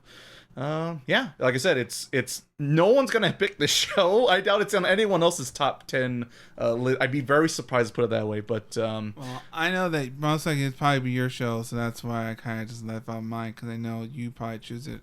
But yes, Simon's After School makes my number 1 pick, because once again, I'm the weirdo guy who picks the more underdog shows versus your Spy Family. The ones that has me right in the Coco though. And the bet exactly, and plus the show's over, so you don't have to wait for. Unlike other shows that somehow made the list this season, which I'm still struggling with. I think a lot of how you described your number 1. Insomniacs? Yeah, Insomniacs. A lot of like what you're He saying. fell asleep. I'll fit it. I think it has like kind of like a similar like once again like Slow burn. You're at its pace. You're at its pace. And I guess one of the reasons if I'm to like in my mind if I'm to put Korean over Insomniacs is because of like the fantasy element. So that's where it's a little bit more different, Right. It's a little bit more different. So it's not like the setup is not as traditional. So I guess that's why it's a creative show. Okay. All right. All right. That was still hosting duties, I believe. Okay. Whoops. So that's it for this. What episode is this? This would be episode 25, I believe. 25. Is this the last of the year? This is the last episode coming out this year in 2023. It's over. It's over. 23. We did it. We defeated 2023. Yeah. It's gonna be 2024 is coming back and you haven't seen anything yet. 4 years since COVID. Yeah, I guess. Yeah. I guess so. 4 Kind of. years. Yeah. Yeah, we started 19. Yeah, I guess so. Yeah, that's true. At the very end of 19. So whenever another year goes by, so it always. Now it's just COVID years. We're post-COVID years now. Yeah. COVID 5, COVID 4. So everyone have a good year. Hopefully, it won't be. This will be the good COVID year. Yeah. So COVID 24 and.